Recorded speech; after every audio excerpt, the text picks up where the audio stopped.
ఈ ఇన్ని ఇయర్స్‌లో అసలైన లీడర్ ఈయన అన్న పేరు ఏదన్నా ఒకటుందా? నా ఊహ తెలిసినప్పటి నుంచి వచ్చిన దాంట్లో నేను ఇప్పుడు మోడీ గారిని చూస్తానండి.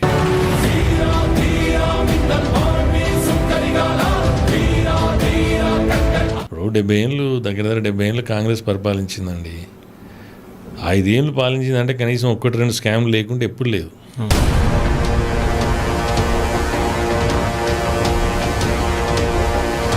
ఇప్పుడు ఈ మధ్యకాలంలో చాలామంది మాట్లాడు ఓటు చోరీ అన్నారు. అప్పుడు ఆయనకు 14 ఓట్లు వచ్చిండ్రు. ఓటు చోరీ ఒక్కోటి వచ్చినాడు. ప్రైమ్ మినిస్టర్ అయిన 14 వచ్చినాడు. ఓటు చోరీ ఎవడు చేసిండు? ఇప్పుడు తెలంగాణలో గెలిచిండ్రు, కర్ణాటకలో గెలిచిండ్రు, హిమాచల్ ప్రదేశ్లో గెలిచిండ్రు. అక్కడేమో ఈవీఎంలు మంచిగా. ఇక ఓటు చోరీ.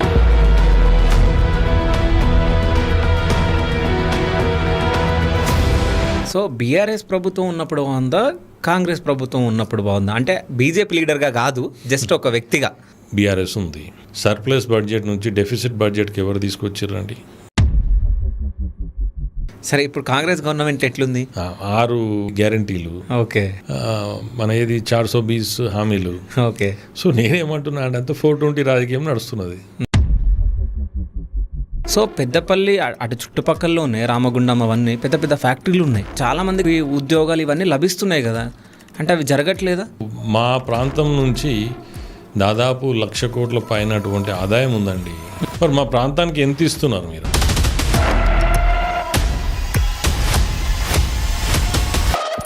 ఇక్కడ నుంచి ఇండియా నుంచి ఎవ్వరు అమెరికా వచ్చినా సో మీ ఇంటికి పక్క రావాల్సిందే, మీ ఇంటి దగ్గరనే ఉండాల్సిందే, అంటే మీ దగ్గరికి రావాల్సిందే అని చెప్పేసి ఒకటి ఉండేనంట. ఎగ్జాంపుల్ కేసీఆర్ గారు, కవిత గారు, సో ఇట్లా చాలామంది పొలిటికల్ లీడర్స్ వీళ్ళందరూ. అంటే మీరు అనే దాంట్లో కొంచెం నిజం ఉంది.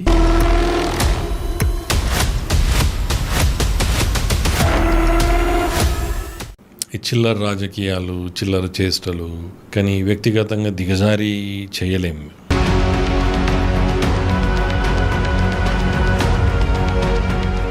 ఈ ఇసుక మాఫియాలో అసలు ఎవరెవరు ఉంటారు అసలు? అంటే ఆల్ పార్టీ లీడర్స్ అందరూ ఉంటారా?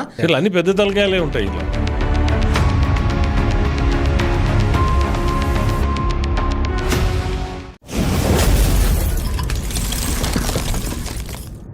Hi, welcome to Shiva studios. నేను మీ శివ చౌదరి. సో ఈరోజు మనతో పాటు ఒక స్పెషల్ గెస్ట్ ఉన్నారు. ఆ గెస్ట్ ఎవరో కాదు, Peddapalli constituency BJP leader Gottimukkula Suresh Reddy గారు ఉన్నారు. నమస్కారం సార్. నమస్తే అండి. ఎలా ఉన్నారు సార్? చాలా బాగున్నా. మీరు ఎట్లా ఉన్నారు? సూపర్గా ఉన్నా.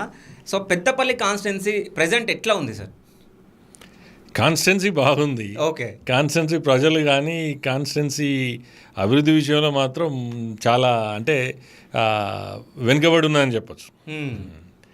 సో అంటే ఎట్లా వెనుకబడి ఉంది అని అంటున్నారు మీరు? అంటే ఇప్పుడు నా ఉద్దేశం ఏంటంటే పెద్దపల్లి వెనుకబడ్డదని నేను ఎందుకు బల్లగుద్ది చెప్తున్నా అంటే, రంగారెడ్డి, హైదరాబాద్ తర్వాత తెలంగాణలో ఏదైనా జిల్లా ఉంది ఏది సహజ వనరులతో కూడుకున్నటువంటి, ఇండస్ట్రీస్తో కూడుకున్నటువంటి పర్యాటక కేంద్రాలు కూడా ఉండి అభివృద్ధికి నోచుకొని ఇప్పుడు ఉన్న వాటిలోనే 1,00,000 కోట్ల ఆదాయం వచ్చి కూడా ఆ ప్రాంతానికి సరైన రీతిలో పెట్టకుండా, ఆ ప్రాంతానికి సరైన రీతిలో అందకుండా వెనుకబడ్డది అని చెప్పి నేను దృఢంగా నమ్ముతున్నాను. ఓకే. సో పెద్దపల్లి అనేది ఇప్పుడు మీకు అన్ని విధాల మనది road connectivity, rail connectivity, industries, వ్యవసాయ ఆధారిత ప్రాంతము, రైస్ మిల్, ఇట్లా చెప్పుకుంటూ పోతే చాలా ఉంది. సో అయినా కానీ మాకు సరైన రీతిలో ఆ ప్రభుత్వం ఏ విధంగా అయితే ఇక్కడ నుంచి ఆదాయం తీసుకుపోతుందో ఆ ప్రపోర్షనేట్గా మా ప్రాంతానికి మాత్రం ఏదైతే చెందాల్సింది చెందుతలేదనేది నాకు గట్టిగా వాదిస్తున్నాను. ఓకే. అంటే మీరు ఇసుక మాఫియా పైన కూడా మీరు పోరాటం చేయడం జరిగింది. అవును. సో దాని గురించి చెప్పండి. అసలు అక్కడ ఏం జరుగుతుంది? అసలు మైనింగ్ అంటే అక్రమ మైనింగ్ ఎట్లా జరుగుతుంది అక్కడ? అంటే మీరు ఇప్పుడు ఇసుక గురించి అడిగింది కాబట్టి, అరే ఎంత దారుణం అంటే, ఇప్పుడు అక్కడ మాకు పెద్దపల్లి కాన్స్టిట్యున్సీ మట్టుకు మానేరు ప్రవాహిక ప్రాంతం అది. సో దాని ఆనుకొని కొన్ని గ్రామాలు ఉన్నాయి.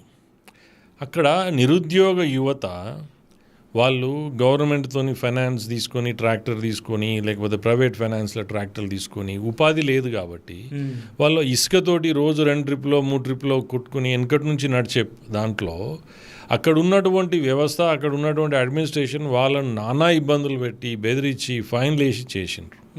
కానీ ఎప్పుడైతే ఇది ఒక డిస్ట్రిక్ట్ లెవెల్ శాండ్ కమిటీ అని పెట్టి అందులో ఒక 6-7 డిపార్ట్మెంట్లను ఇన్వాల్వ్ చేసి టెండర్లు పిలిచి ఆ టెండర్లు కూడా ఈ రిపోర్ట్లు కూడా తప్పుడు రిపోర్ట్లు సబ్మిట్ చేసి ఆ టెండర్లు పిలిచి అందులో 19 చెక్ డ్యామ్లు కట్టినామని చూపెట్టి అందులో కట్టినవి మాత్రం 5. వర్షపు నీరుకి ప్రవాహకానికి కొట్టుకుపోయి 5లో 3 కొట్టుకుపోయినాయి. పెట్టి టెండర్లు కాల్ చేసి మొత్తం ఈ 19 రీచ్లకు 98 కోట్ల చిల్లర టెండర్లు అవి. కానీ 1200 కోట్ల ఇసుక పోయింది. అది అంటే ఈ నిరుద్యోగ యువత ఉపాధి కోసం వాడు ఫైనాన్స్ ట్రాక్టర్లు తెచ్చుకొని కొట్టుకుంటే మాత్రం వాళ్ళని తప్పుపట్టి వాళ్ళకు ఫైన్లు వేసి వాళ్ళని ఇబ్బంది పెట్టి చేసిన యాత పడ్డరు వాళ్ళు. కానీ వీడు పక్క జిల్లా వాడు పక్క రాష్ట్రం వాడు ఎవరు వచ్చి పట్టుకపోయినా 1200 కోట్లు ఇసుకపోతే వాళ్ళు పట్టించుకుని లేరు. ఎందుకంటే అక్కడ ఉన్నటువంటి నాయకులు అధికారులు అందరూ ఆ కాంట్రాక్టర్లతోని ఒక రకమైనటువంటి కాంప్రమైజ్ మోడ్లో వాళ్ళకు ఎవరు ఈ కాంట్రాక్టర్లకు వత్తాసు పలికిన తప్పితే అక్కడ ప్రజల సంక్షేమం కావచ్చు ఆ ప్రాంతం బాగోలు చూసుకోలేదు. కాబట్టి ఆ విధంగా విపరీతమైనటువంటి అన్యాయం జరిగిందని నేను పోరాటం చేయడం జరిగింది. అక్కడ మానేరు పరిరక్షణ సమితి అని అక్కడ కొంతమంది పెద్దలు వాళ్ళతో కలిసి చేయడం జరిగింది. సో అది అంటే ఆ తర్వాత గ్రీన్ ట్రిబ్యునల్ పోయినాము, సుప్రీంకోర్టు పోయినాము. సో అది ఇంకా నడుస్తూనే ఉంది అది. ఓకే, అంటే ఇప్పుడు మీరు ఇంతకుముందు మాట్లాడారు సార్, అంటే 19 చెక్ డ్యాములు కట్టినామని చెప్పేసి చూపించారు వాళ్ళు టెండర్ కాల్ చేశాను. ఓకే, ఇప్పుడు 19 రీచ్లు ఇచ్చిండ్రండి. ఓకే, ఆ ఇసుక ఎందుకు తీస్తున్నారు? డీసిల్టేషన్ ప్రాసెస్ అంటే చెక్ డ్యామ్లు కట్టినాం కాబట్టి ఆ నీటి ప్రవాహంతో ఆ నీటితో పాటు ఇసుక వచ్చింది, ఇసుక పేరుకపోయింది ఆడ.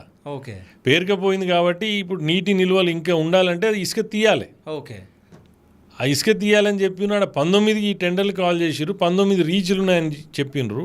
కానీ ఆడ కట్టినవి మాత్రం కట్టి కంప్లీట్ అయినాయి 5. అందులో కూడా ఈ వర్షాకాలానికి వరదకు నీటికి కొట్టుకుపోయినాయి 3. అట్లా కొట్టుకుపోతాయి అసలు నిజానికి అంటే నాణ్యత లోపం కదా. ఎవరు పట్టుకున్నాడు? అది 10 కోట్లు 20 కోట్లు 5 కోట్లు పెట్టి చెక్ డ్యామ్లు కడితే ఎవరండి? అది ప్రజాస్వామ్యం కదా, ఎవరికి ఉంటుంది? ఎక్కడోడు అక్కడ వాళ్ళకి లాభం నుంచి వాడు ఊరుకున్నారు. ఇప్పుడు మీరు 9 ఫీట్ల లోతు నుంచి మీరు కట్టి, అంటే ఎగ్జాంపుల్ చెప్తున్నా నేను, మీరు 12 ఫీట్ల లోతు తీసినాక నీళ్ళ కింది నుంచి ఎట్లుంటుందండి? మళ్ళీ అది నాణ్యత కట్టింది కూడా కాదు. మేము అది డ్రోన్స్ పెట్టి తీసినాము, ప్రొఫెషనల్స్ తీసుకుపోయి ఫోటోగ్రాఫ్స్ తీసినాము, మీడియా హౌసెస్ నుంచి సెటిలైట్ మీడియా వచ్చింది, ప్రింట్ మీడియా వచ్చింది, అందరూ వచ్చి చూసింది కదా. ఇప్పుడు కూడా అట్లే ఉన్నది. ఇప్పుడు ఎవరైనా వస్తే కూడా తీసుకుపోయి చూపెట్టవచ్చు మనం. అంటే అసలు ఎవరు పట్టించుకుంటలేరు కదా అని చెప్పి అక్కడ ఉన్నటువంటి నాయకులు అధికారులు అందరూ కాంట్రాక్టర్లకు వత్తాసు వాళ్ళకి ఏదో చేసినామా అంటే అప్పటి మంది మాట్లాడు చేసేది మాత్రం చేస్తాడు. ఓకే, అంటే ఈ ఇసుక మాఫియాలో అసలు ఎవరెవరు ఉంటారు అసలు? అంటే ఆల్ పార్టీ లీడర్స్ అందరు ఉంటారా లేకుంటే ఎట్లుంటుంది? అంటే ఇప్పుడు ఇసుక అందరు ఉంటారా అంటే అందరు ఉంటారు. ఇప్పుడు అంతకుముందు బీఆర్ఎస్ గవర్నమెంట్లో ఇక్కడ రాష్ట్ర నాయకత్వం పెద్దలు అందరూ ఇక్కడ నుంచి నడిపినరు.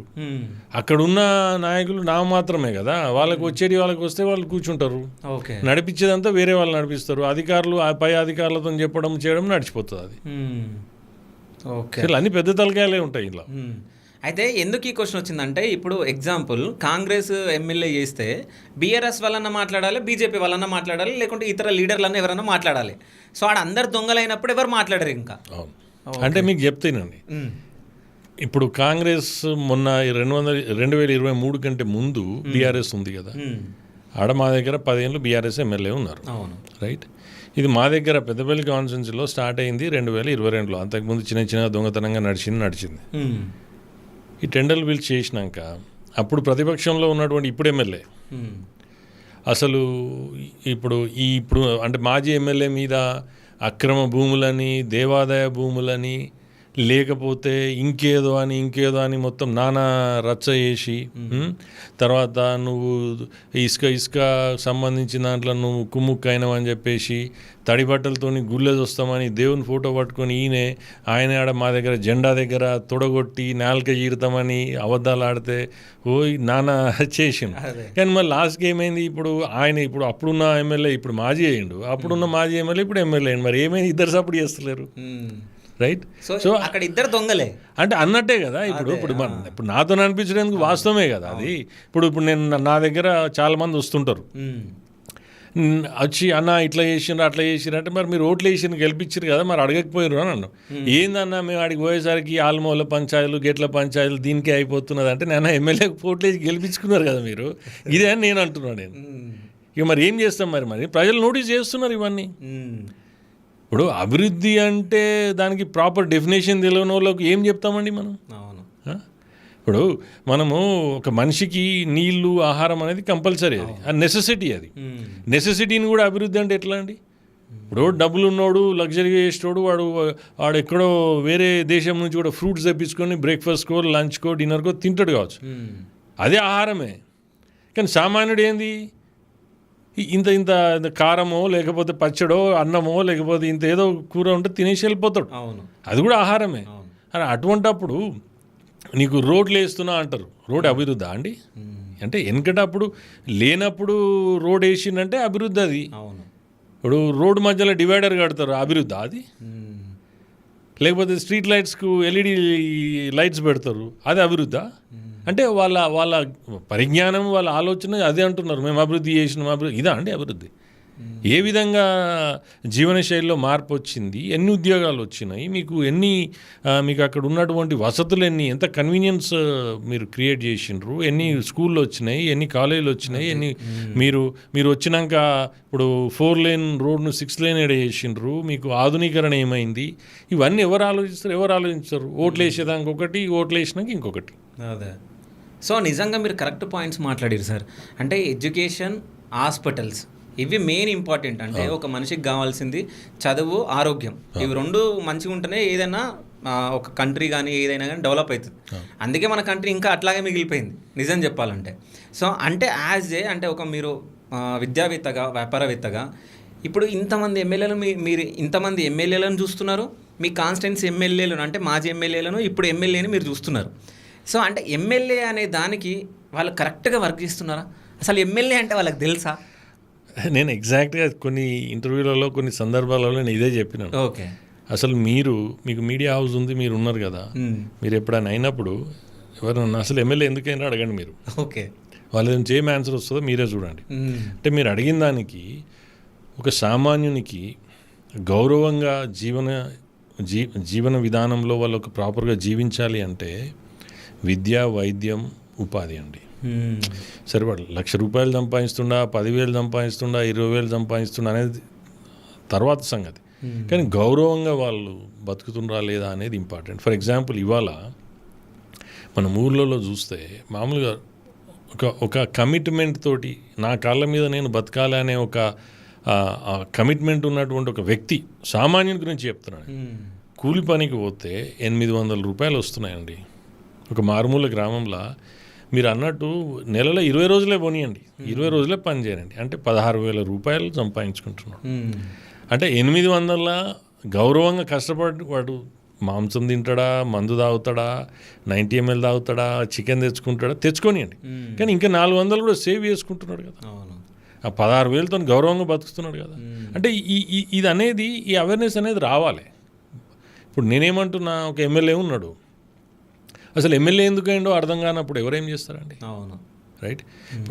ఇప్పుడు విద్య, వైద్యం, ఉపాధి, ఈ 3 అనేది సామాన్యునికి చాలా అవసరం. అవి ఉన్నాక ఇంకా వేరే ఇచ్చినా ఇవ్వకున్నా గౌరవంగా బతుకుతారండి. అంటే కొన్ని సందర్భాలలో వృద్ధులు ఉంటారు, రైట్, పిల్లలు చూసుకునేటువంటి తల్లిదండ్రులు ఉంటారు, రైట్, అనారోగ్యంతో బాధపడే వాళ్ళు ఉంటారు, పావర్టీ లైన్లో ఉంటారు, రైట్. మన దేశంలో ఇప్పటికి చూస్తే కూడా ఒక 20 to 30% పావర్టీ ఉంది ఇంకా.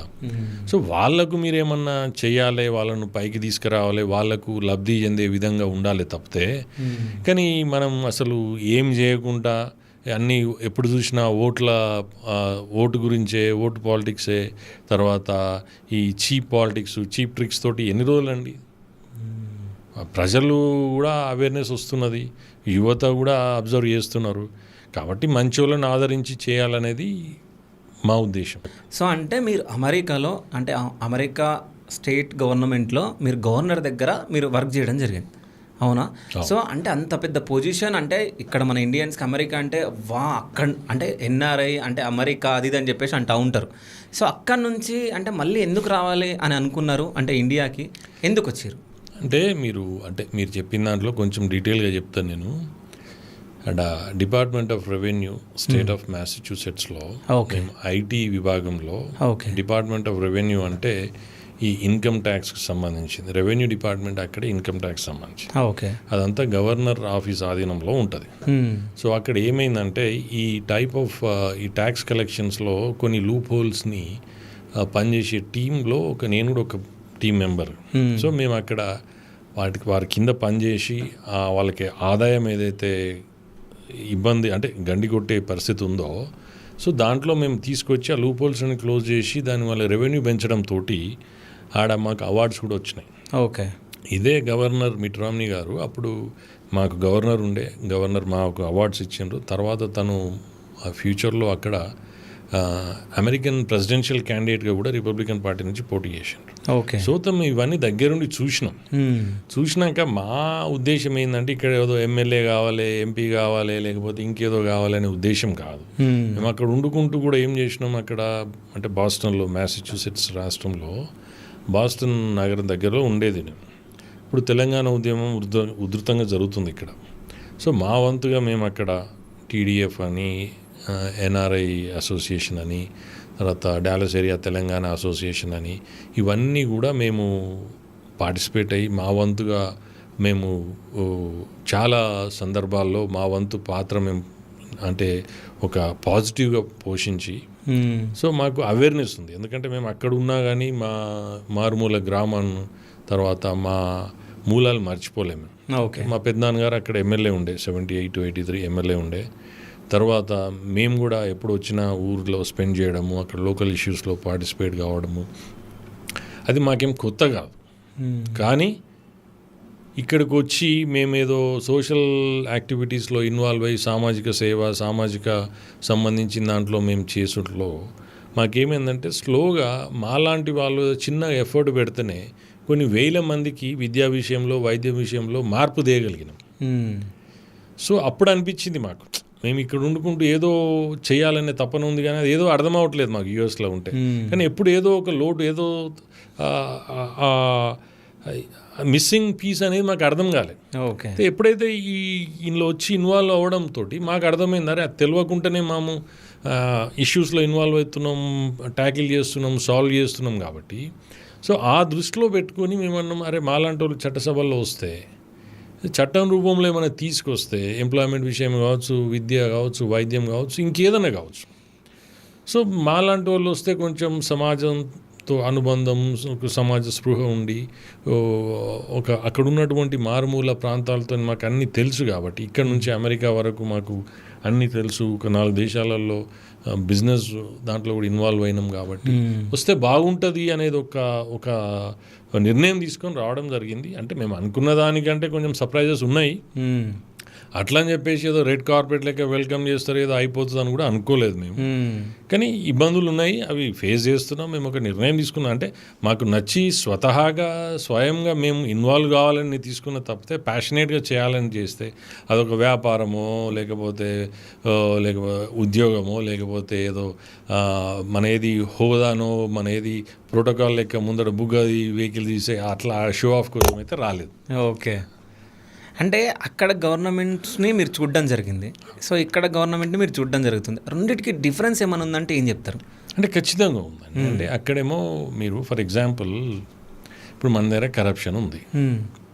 మన దగ్గర కరప్షన్ ఎట్లుంటుంది, అసలు కొన్ని సందర్భాల్లో అయితే మనమే అసలు అంటే కళ్ళు తిరిగేటువంటి విధంగా అటువంటి ఎక్స్పీరియన్సెస్ ఉంటాయి.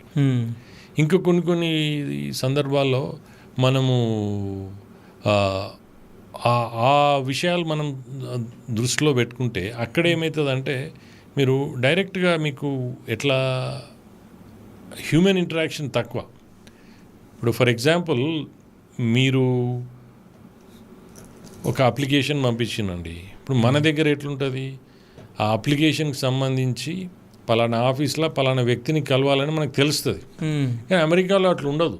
ఓకే, మీరు వారు ఎన్ని ఇన్స్ట్రక్షన్స్ ఇస్తారు, మీ అప్లికేషన్కి సంబంధించిన సపోర్టింగ్ డాక్యుమెంట్స్ ఏముంటే ఎక్కడ పోయాలని చేస్తారు. దాంట్లో ఒక టైం ఉంటుంది, వారం రోజుల 2 రోజుల 3 రోజుల అని. వాళ్ళు మీకు రెస్పాన్స్ వస్తుంది. ఆ సిస్టమ్ని సిస్టమైజ్ చేసిండ్రు, మన దగ్గర లేదు. సిస్టమైజ్ చేసినా మన వాళ్ళు ఏంటంటే ఆయన పోయి నమస్తే పెట్టాలి, కలవాలి. అక్కడ అట్లా లేదు. ఇప్పుడు ఫర్ ఎగ్జాంపుల్ ఇంకొకటి మీకు ఇమిగ్రేషన్ ఉందండి. ఇమిగ్రేషన్లో అలా రెగ్యులర్ ప్రాసెస్, ప్రీమియం ప్రాసెస్ అంటారు. Okay, right. Regular process for example చెప్తున్నా, రెగ్యులర్ ప్రాసెస్లో వాళ్ళ ఫీజు ఎంత, $100 అనుకోండి. ప్రీమియం ప్రాసెస్లో అది $200 ఉంటుంది. అయితే ప్రీమియం ప్రాసెస్లో $200లో ఏమవుతుంది, మీరు అప్లై చేసినాక దానికి ఒక టైం ఇస్తుంది, 1 రోజా 2 రోజుల వారం రోజుల అని. రెగ్యులర్ ప్రాసెస్ అయితే 15 రోజుల నెల రోజుల అని ఉంటుంది. ఓకే, ఇప్పుడు మీకు అవసరం, మీరు కావాల్సుకొని లేట్ చేసిండ్రా, మీకు అనుకోకుండా అవసరం వచ్చిందా, మీరు ఏంటంటే ఆ $100 అనేది సిస్టంలోకి పోతున్నాయి. ఓకే, ఆ $100 అనేది ఆ ప్రీమియం ప్రాసెస్ 200 కూడా సిస్టంలోకే పోతున్నాయి. ఇప్పుడు మన దగ్గర ఎట్లుంటుంది, ఒకటే ప్రాసెస్, మనకు కావాలంటే తొందరగా కావాలంటే సార్ని వాళ్ళవాలి, సార్ దగ్గర పోవాలి, ఇవన్నీ వేసి చేయాలి. సో అవి సార్ జోబులకు పోవాలి, జేబులోకి పోతాయో ఎక్కడికి పోతాయో తెలియదు, కానీ మొత్తం చెప్తున్నాను నేను. సిస్టమ్ అన్నప్పుడు ఆ డిఫరెన్స్ ఉంది. ఇప్పుడు ఒక కామన్ మ్యాన్ కండి, ఇప్పుడు ఒక సామాన్యుడికి ఇంట్లో నుంచి బయటికి వెళ్తే, ఇక్కడనేమో అసలు ఇంట్లో నుంచి బయటికి అడుగు పెడితే ఎక్కడ ఏమవుతుందో ఏందో. ఇప్పుడు మనం అంటే చిన్న రెగ్యులర్ ఎగ్జాంపుల్, మోటార్ సైకిల్ మీద పోతున్నామండి, ట్రాఫిక్ పోలీస్ పడతాడు. ఆ వస్తున్నంటే మనమే చూస్తాం ఆడ పోలీసు ఉన్నాడా లేదా అని. ఇటు పక్క నుంచి కూడా అటు పక్క నుంచి హెల్మెట్ ఉందా అంటాడు, డ్రైవర్స్ లైసెన్స్ ఉందా అంటారు, ఇన్సూరెన్స్ ఉందా అంటారు, ఆర్సీ, ఇవన్నీ అడుగుతారు. అవును, రైట్. అంటే వాళ్ళు చేసే పని కరెక్టే, కానీ ఏమైందంటే సిస్టంలో అవి ఇంకేమేమి జరగాల్సిన జరుగుతున్నాయి. రైట్. సో నేను అనేది ఏంటంటే అక్కడ ఎట్లుంటుందంటే, అక్కడ నువ్వు అది లేని బయటికి వెళ్ళవు అనేది ఒక నీకు అది రూల్ అయిపోయింది. అది ఓకే, నువ్వు వెళ్ళేటప్పుడే నువ్వు అవన్నీ ఉన్నాయా లేవా చూసుకొని వెళ్తావు ప్రతి ఒక్కరు కూడా. అది ఎవరన్నా నిన్ను ఇబ్బంది, నీకు చేసేది తప్పు, నువ్వు ఇల్లీగల్గా చేస్తున్నావు అంటే వాళ్ళే వస్తారు నీ దగ్గరికి. కానీ ఇక్కడ పోయి రోడ్డు కట్టడం తిరిగి నీ తాళం చేయి గుంజుకుంటూ ఇవన్నీ ఉన్నాయి. సో అట్లా సిస్టమ్ అనేది ఎట్లా ఉంటుంది లేండి. అదంటే అక్కడ ఆ బేసిక్గా పౌరులు కూడా ఆ సిస్టమ్ని డే టు డే లైఫ్లో వాళ్ళు ఫాలో అవుతారు. ఓకే, ఇక మన దగ్గర ఎక్కడండి, మన దగ్గర సో నాకు ఆ లీడర్ తెలుసు, నాకు ఆ అన్న తెలుసు అని చెప్పేసి అన్నీ నడుస్తాయి. అదే అన్నీ నడుస్తాయి మన దగ్గర. అయితే ఇంకో క్వశ్చన్ సార్, అంటే ఇక్కడ మన దగ్గర so sarpanch, ZPTC, MPTC, MLA, MP same ఇట్లాగే అక్కడ కూడా అంటే సర్పంచ్ లెవెల్ అట్లా ఉంటాయా, లేకుంటే ఎట్లా ఉంటుంది అమెరికాలో? అక్కడ ఉంటుంది లేండి. అంటే బేసిక్గా ఇప్పుడు ఫర్ ఎగ్జాంపుల్ మీరు ఒక సిటీ తీసుకోండి. సిటీలో మన దగ్గర మున్సిపాలిటీ ఎట్లుంటుందో మన దగ్గర సిటీ కౌన్సిల్ మెంబర్స్ అని ఉంటారు. ఓకే, సిటీ కౌన్సిల్ మెంబర్స్ అంటే కౌన్సిలర్లు, కార్పొరేటర్ల టైప్లో. తర్వాత మేయర్ ఉంటాడు. వీళ్ళందరికీ డైరెక్ట్ ఎలక్షన్స్ ఉంటాయి. ఓకే, మన దగ్గరనే ఓట్లో వాళ్ళు అక్కడ కూడా ఏ పార్టీ కూడా ఆ పార్టీ రిజిస్టర్డ్ ఓటర్లు ఉంటారు. సో ఆ పార్టీలో first within the party కొట్లాడినాక ఆ పార్టీ నుంచి, ఇప్పుడు మనం ఒక పార్టీలో ఉన్నామండి, పార్టీలో 100 మంది అని అడగవచ్చు టికెట్. ఆ విత్ ఇన్ ఆ 100 మందికి అసలు నువ్వు ఏం చేస్తావు, ఎట్లా చేస్తావు అని చెప్పేసి నువ్వు అంతా నీకు ఎజెండా, మేనిఫెస్టో అంతా నీ తయారు చేసుకొని దానికి నేను పలానా ట్యాక్సులు తక్కువ చేస్తా అన్నావు అనుకోండి, తక్కువ చేస్తావు కానీ మళ్ళీ ఎట్లా అనేది మొత్తం నువ్వు నెంబర్తో ఆధారాలతో పాటు చూపెట్టాలి. ఓకే, చూపెట్టి అట్లా చేసిన దాంట్లో ఆ within the party members ఓటేస్తారు. ఓకే, వాళ్ళు ఎవరు గెలుస్తారో వాళ్ళు అఫీషియల్ క్యాండిడేట్ అయితే అప్పుడు ప్రధాన పార్టీల మధ్య పోటీ ఉంటుంది. ఓకే, సో ఆడ కౌన్సిల్ మెంబర్ ఉంటారు, మీరు అన్నట్టు కాంగ్రెస్ మ్యాన్ ఉంటారు, సెనేటర్ ఉంటారు, స్టేట్ సెనేటర్ ఉంటారు. సో ఇట్లా అంటారు, అంటే ఎంపీలు, ఎమ్మెల్యేలు లెక్కనే కాంగ్రెస్ మ్యాన్, స్టేట్ సెనేటరు, మొత్తం అలా వైట్ హౌస్ అంటే డీసీకి సంబంధించిన వాళ్ళ సెనేటర్ వేరు ఉంటారు. ఓకే, సో అన్నీ అంటే సిస్టమ్ అది అయితే అక్కడ ఒక సిస్టమ్ ఎట్లుందంటే ఇప్పుడు మీరు చెప్పిన దాన్ని బట్టి నేను చూస్తే అంటే ఒక హామీ ఇస్తే ఆ హామీని ఎట్లా నెరవేరుస్తారో వాళ్ళు ముందే చెప్పేస్తున్నారు. చెప్పాలి. ఓకే. ఇప్పుడు ఓటర్ మీరు నమ్మాలి అంటే ఇప్పుడు నేను వచ్చేసి గాలి మాటలు చెప్తే నడవదు కదా. సో మన దగ్గర నమ్ముతున్నారు కదా గాలి మాటలకి. అంటే గాలి మాటలు చెప్తే ఇప్పుడు నేను మొత్తం మీకు ఇంట్లో కూర్చోండి నేను సంవత్సరానికి ₹1,00,000 ఇస్తా అంటే నా మనోళ్ళు నమ్ముతారు. సో ఇప్పుడు ఆడవాళ్ళందరికీ అదే ఇస్తా అన్నాడు, అది అన్నాడు, ఇది అన్నాడు, మొత్తం అడ్డగౌలు హామీలు, అసలు ఒక్క పైసా లేదు ఇప్పుడు ప్రభుత్వంలో. సో వీళ్ళని చూస్తుంటే ఏమనిపిస్తుంది? ఎంత దౌర్భాగ్యమైన పరిస్థితి అన్నట్టు చూస్తుంటే ఈ పెద్ద పెద్ద లీడర్లు 20 ఏళ్ళు 30 ఏళ్ళ నుంచి రాజకీయాలలో ఉండి మినిస్టర్లు, ఎమ్మెల్యేలు, ఇంకేదో పెద్ద పెద్ద పోస్టులు అన్వయించిన వాళ్ళు కూడా 1,00,000 కోట్లు ఉంటాయా అండి? అదేనా నెంబరేనా? అదే కదా. ఇప్పుడు 1,00,000 కోట్లు అంటాము, 2,00,000 కోట్ల అది ఏందండి అది అన్నాం అంటే అంటే వీళ్ళు అవగాహన ఉండి మాట్లాడుతుండ్రా లేక మాట్లాడుతుండ్రా? అంటే వీళ్ళు ఓట్ల కోసం దేనికైనా దిగజారుతాం, ఎందుకంటే ఆ పార్టీ వాళ్ళు చెప్పినా అంతకంటే ఒకటి ఎక్కువ ఇవ్వాలి. ఇది ఇప్పుడు మీరు అడిగిన దానికి ఇంకోటి చిన్న ఎగ్జాంపుల్ చెప్తా. నేను ఒకానొక సందర్భంలో మా అబ్బాయి 5th స్టాండర్డ్ చదువుతున్నాడు. ఇప్పుడు మా స్టేట్లో గవర్నర్ ఎలక్షన్స్ అవుతున్నాయి. ఓకే. ఇక్కడ చీఫ్ మినిస్టర్ ఎట్లన్నా అక్కడ గవర్నర్ ఉంటాడు. ఓకే. గవర్నర్కి డైరెక్ట్ ఎలక్షన్స్ ఉంటాయి. ఓకే. అంటే డైరెక్ట్ పోటీ పడుడే, ఓట్లు వేసినాక ఎవరు వేస్తే గెలుచుడే. అయితే వచ్చినాక రోజు సాయంత్రం అంటే స్కూల్ అయిపోయాక ఇంటికి వచ్చినాక మా అబ్బాయి వచ్చేసి ఇవాళ నేను ఓటేసిన ఆయన గెలిచిండు అన్నాడు. అంటే మనం ఇండియా నుంచి పోయినాం, ఈ ఓటింగ్ సిస్టమ్ ఏంది పిల్లలకి ఇది అని నేను అనుకున్నా. నాకు చెప్పిన అనమాట వాళ్ళకి మాక్ పోలింగ్ సిస్టమ్ అక్కడే ఎస్టాబ్లిష్ చేసాం. ఓకే. చేసి వాళ్ళకి ఏం చేస్తారంటే పలానా రిపబ్లికన్ పార్టీ నుంచి ఈయనే, పలానా డెమోక్రటిక్ పార్టీ నుంచి ఈయనే, ఇంకో పార్టీ నుంచి ఈయనే, ఆ క్యాండిడేట్తో పాటు ఆయన ఏమేమి చేస్తాడు అనేది ఒకటి బ్రోషర్లు ఇస్తారు. ఏది నేను అన్ఎంప్లాయ్మెంట్ రేట్ తగ్గిస్తా, ఈ క్రైమ్ తగ్గిస్తా, ఏ విధంగా తగ్గిస్తా అంటే నేను అన్న మరి నువ్వు ఆయనకే ఎందుకు వేసినావు అని అడిగినాడు. అంత చెప్పిన ఎజెండాలు ఉన్నాయి చదివిండు అనమాట. So he has created so many number of jobs. Okay. So he have reduced taxes. He made sure that every citizen is secured. Okay. Safety wise ఇవన్నీ చూసినా నేను ఓటేసిన, ఇవన్నీ చూసి నేను ఓటేసిన ఆయన గెలిచిన అని చెప్తున్నాను. అంటే ఆ అవేర్నెస్ 5వ తరగతి 6వ తరగతిలోనే తీసుకొస్తున్నారు. ఓకే. సిస్టమ్ అంటే ఏంటంటే మన దగ్గర ఏమిటండి, మన దగ్గర చిన్న పిల్లలందరూ తీసుకపోతే అసలు నువ్వు నీ responsibility towards your society, towards your city, towards your school, towards your nation, ఇవన్నీ ఎక్కడున్నాయండి? ఎవరు చేస్తారు? వాళ్ళకి అర్థమవుతుంది. ఇప్పుడు మన దగ్గర ఏమున్నది, ఊర్లలో పిల్లాడు ఎందుకు పోతున్నావు స్కూల్ కంటే కొన్ని సందర్భాలలో మధ్యాహ్న భోజనానికి కోసం పోయే పిల్లలు కూడా ఉన్నారు. రైట్. సో ఇంట్లో ఇటువంటి వాళ్ళని తీసుకొని ఏదో ఉద్ధరిస్తారు, ఏమో తీస్తారు అని చెప్తే ప్రజలు కూడా ఆలోచించాలి. సో ఇక్కడికి వచ్చిన తర్వాత ఇప్పుడు మీరు రాజకీయాల్లోకి రావాలని చెప్పేసి నిర్ణయించుకున్నారు, అంటే సేవ చేద్దాం అనుకున్నారు. అంటే ఇట్లాంటి వాళ్ళ మధ్యలో మీరు ఉండగలుగుతారా?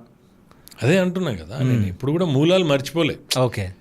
ఇప్పుడు వ్యవసాయ ఆధారిత ప్రాంతం మాది, వ్యవసాయ ఆధారిత కుటుంబము, మళ్ళీ వ్యాపారం చేసుకున్నాం. చిన్నప్పుడు ఇష్టపూరితంగా కూడా నేను మడికట్టు దున్నినతను, చిన్న ఇంట్లో తెలియకుండా బయటికి పోయి వాళ్ళతో పాటు మామూలు ఎడ్ల నాగలతో దున్నినతని. సో అంటే ఇష్టపూరితంగా కాబట్టి ఇక్కడ పరిస్థితులు ఏందనేది మాకు తెలుసు. ఇప్పుడు చాలా మటుకు నేను పోతే ఈయన 20 ఏళ్ళ అమెరికాలో అంటే ఎవరు నమ్మరు. నేను లోకల్ లెక్కనే ఉంటాను, నేను లోకల్ లెక్కనే బిహేవ్ చేస్తాను. కాబట్టి ఇవన్నీ తెలిసే మేము వచ్చినాం. ఓకే. సో అంటే మీరు రావడం జరిగింది 2017లోనో ఏమో, మీరు 16-17లో మీరు పాలిటిక్స్లోకి ఎంట్రీ చేయడం జరిగింది, అంటే రాజకీయాల్లోకి రావాలని చెప్పేసి అనుకున్నారు. సో అప్పుడు ఏం జరిగింది అసలు? అంటే ఇప్పుడు మేము ఎక్కడైతే ఇండియన్ ఓవర్సీస్ కాంగ్రెస్లో ఇక్కడ తెలంగాణ కో కన్వీనర్గా ఉండి మేము అక్కడ న్యూయార్క్లో, కాలిఫోర్నియాలో రాహుల్ గాంధీ గారు వచ్చి అక్కడ మీటింగ్స్ పెట్టడంతో అక్కడ ఉన్నటువంటి పరిస్థితులు, అప్పుడు కాంగ్రెస్ వాళ్ళు చెప్పడం ఏంటంటే ఈ పార్టీ ట్రాన్స్ఫార్మ్ అవుతుంది, పార్టీ మీలాంటి వాళ్ళు అవసరం అని చెప్తే మేము కూడా సరే, అంతకుముందటికే మేము రావడం పోవడము చిన్న చిన్న ఇష్యూస్ మీద మేము చేసింది ఫలించడం అట్లా అందరు లబ్ధి పొందడం జరుగుతుంది కాబట్టి సరే అట్లయినా మంచిదే కదా అని చెప్పేసి మేము కిందికి రావడం జరిగింది. కింద సీరియస్గా పని చేసుకున్నాం. కానీ లాస్ట్ మినిట్లో ఈ మహాకూటమి అని అవన్నీ కలపడం, సో వాళ్ళకి ఇచ్చిన ప్రామిసెస్ ఇవ్వకపోవడం, దాంతో మాకు ఇబ్బంది కావడం, తర్వాత పెద్ద తలకాయల ఉండే నాయకులు డికే శివకుమార్ లాంటి వాళ్ళు, నారాయణ స్వామి పుదుచ్చేరి సీఎం, అటువంటి పెద్ద మనుషులు మమ్మల్ని పిలవడం, కూర్చోబెట్టడం ఇక్కడ హయత్ హోటల్లో. సరే అయిందేదో అయిపోయింది, నెక్స్ట్ గవర్నమెంట్ ఫామ్ చేస్తున్నాం మనం, ఇలాంటి వాళ్ళకి కూడా అవకాశాలు ఉంటాయి, ఇది చేస్తామని కన్విన్స్ చేయడం. సో అవన్నీ జరిగినాయి, అట్లనే కంటిన్యూ అయినాం. సో అప్పుడు వర్కింగ్ ప్రెసిడెంట్ ఉన్న అతనే అంత పట్టుబడి ఇప్పించుకున్నాడు. ఇప్పుడు ఆయన పిసిసి ప్రెసిడెంట్ అయ్యిండు. అంత అయిపోయినాక ఇప్పుడు మాకు ఏది చేయాలన్నా కానీ కొంచెం అంటే మాలాంటి వాళ్ళకి ఏంటంటే ఈ చిల్లర రాజకీయాలు, చిల్లర చేష్టలు, అంటే కొట్లాడతాం, కన్స్ట్రక్టివ్ క్రిటిసిజం చేస్తాం, కానీ వ్యక్తిగతంగా దిగజారి చేయలేము. సో అటువంటి సిచ్యువేషన్స్ ఉండి అదే క్రమంలో తర్వాత వివేక్ లాంటి వారు బీజేపీలోకి రావడం, మాలాంటి వాళ్ళని మాట్లాడడం, సో మేము అందులో జాయిన్ కావడం, సో ఇవన్నీ అక్రమేణా జరిగిపోయినాయి అవి. ఓకే, అంటే మిమ్మల్ని చాలామంది మోసం చేసిరని నాకు తెలుసు, అంటే ఇన్ఫర్మేషన్ ఉంది. సో మోసం చేశారంటారా లేకుంటే అట్లా జరిగిపోయిందని మీరు అంటారా? అంటే మోసం అని నేను అనను. ఓకే, అంటే బేసిక్ ఏంటంటే మేము నమ్మడము కావచ్చు, సో ఆ సిచ్యువేషన్ని వాళ్ళు అడ్వాంటేజ్ తీసుకోవడం కావచ్చు, ఓకే, లేకపోతే మాతోటి రేపు వీళ్ళు వస్తే వీళ్ళకి ఏమైనా అవకాశం వస్తే మాకేంది అనేది ఒక అభద్రత భావమే కావచ్చు.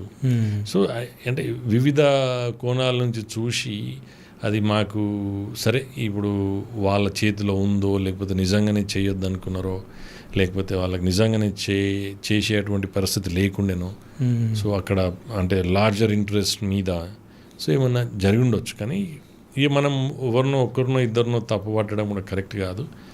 సో ఈ కాలం నిర్ణయిస్తుంది కదా, ఏం చేస్తాము. ఓకే, అయితే రాహుల్ గాంధీ గారితో మీకు చాలా దగ్గర సంబంధాలు ఉన్నట్టు ఇన్ఫర్మేషన్ ఉంది. సో ఇక్కడ స్టేట్లో ఎట్లా జరుగుతుంది అంటే కాంగ్రెస్ పార్టీ ఎవరికి ఎమ్మెల్యే టికెట్లు రావాలన్నా ఇక్కడ నుంచి నేమ్స్ వెళ్తే అక్కడ నుంచి ప్రపోజల్ వెళ్తుంది, అక్కడ నుంచి వీళ్ళు ఉండాలని చెప్పేసి వస్తుంది. సో అంటే మీకెందుకు రాలేదు, ఎందుకు తెచ్చుకోలేకపోయారు మీరు రాహుల్ గాంధీ దగ్గర నుంచి? అదే అంటున్నాను కదా, మేము కొత్తగా రావడం. Okay, right. అప్పుడు టీడీపీ కాంగ్రెస్ మహాకూటమి పొత్తు కావడం, చంద్రబాబు నాయుడు గారి ఇన్ఫ్లుయెన్స్ బాగుండడం, ఇప్పుడు రేవంత్ రెడ్డి గారు తోటి వీళ్ళు టీడీపీలో పనిచేసిన వ్యక్తి కావడం అక్కడ నుంచి.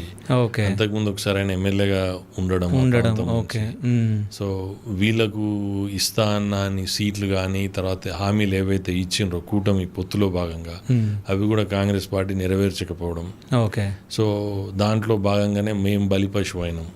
సో ఏంటంటే మాకు 10 ఇస్తా అన్నారు, 20 ఇస్తా అన్నారు, ఇయ్యలే కాబట్టి కనీసం ఇవన్నీ ఇవ్వాలని పట్టుబట్టడం వాళ్ళు.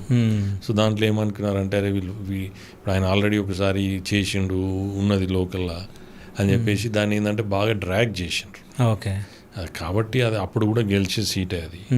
కాబట్టి లాస్ట్ నెల రోజుల ముందు టికెట్ మాది చెప్పడము, అనౌన్స్ చేయడము, మళ్ళీ వాపస్ తీసుకోవడము, ఆయనకి చేయడం, ఇదంతా సిస్టంలో వాళ్ళు చేసి ఇవన్నీ చూసి అంటే మాకు ఏంటంటే ఒకటి ఏంటంటే అక్కడ ఉన్నారు కరెక్టే, అక్కడ అన్నీ ఉన్నాయి కరెక్టే, కానీ మరి ఇక్కడికి వచ్చేసరికి ఏంటంటే ఇక్కడిది కూడా నడుస్తుంది కదా. సో ఇప్పుడు అక్కడ ఎంతున్నా కానీ వాళ్ళు ఏం చేస్తారు, అది చూడమని చెప్తారు. కానీ వీళ్ళు చెప్పేది ఏంటంటే ఆయన ఇదివరకే 20 ఏళ్ళ నుంచి ఉన్నాడు, ఈయన కొత్తగా వచ్చిండు. సో ఇవన్నీ నడుస్తుంటాయి కాబట్టి ఏదో ఒక ట్రిగరింగ్ పాయింట్ అయింది. ఓకే, సో కొంచెం మమ్మల్ని కన్విన్స్ చేసిండ్రు. సో అంటే ఇక్కడ వివేక్ గారి వెంట మీరు వెళ్ళి బీజేపీలో జాయిన్ అవ్వడం జరిగింది. సో ఈయనకి ఇక్కడ నుంచి కాంగ్రెస్ నుంచి హామీ రాగానే టికెట్ ఇస్తామని చెప్పేసి ఈయన మళ్ళీ కాంగ్రెస్లోకి జంప్ అవ్వడం జరిగింది. సో మీరు అందులోనే ఉండిపోవడం జరిగింది. సో ఇది ఎట్లా చూస్తారు, అంటే దీనిపైన ఏం మాట్లాడతారు మీరు?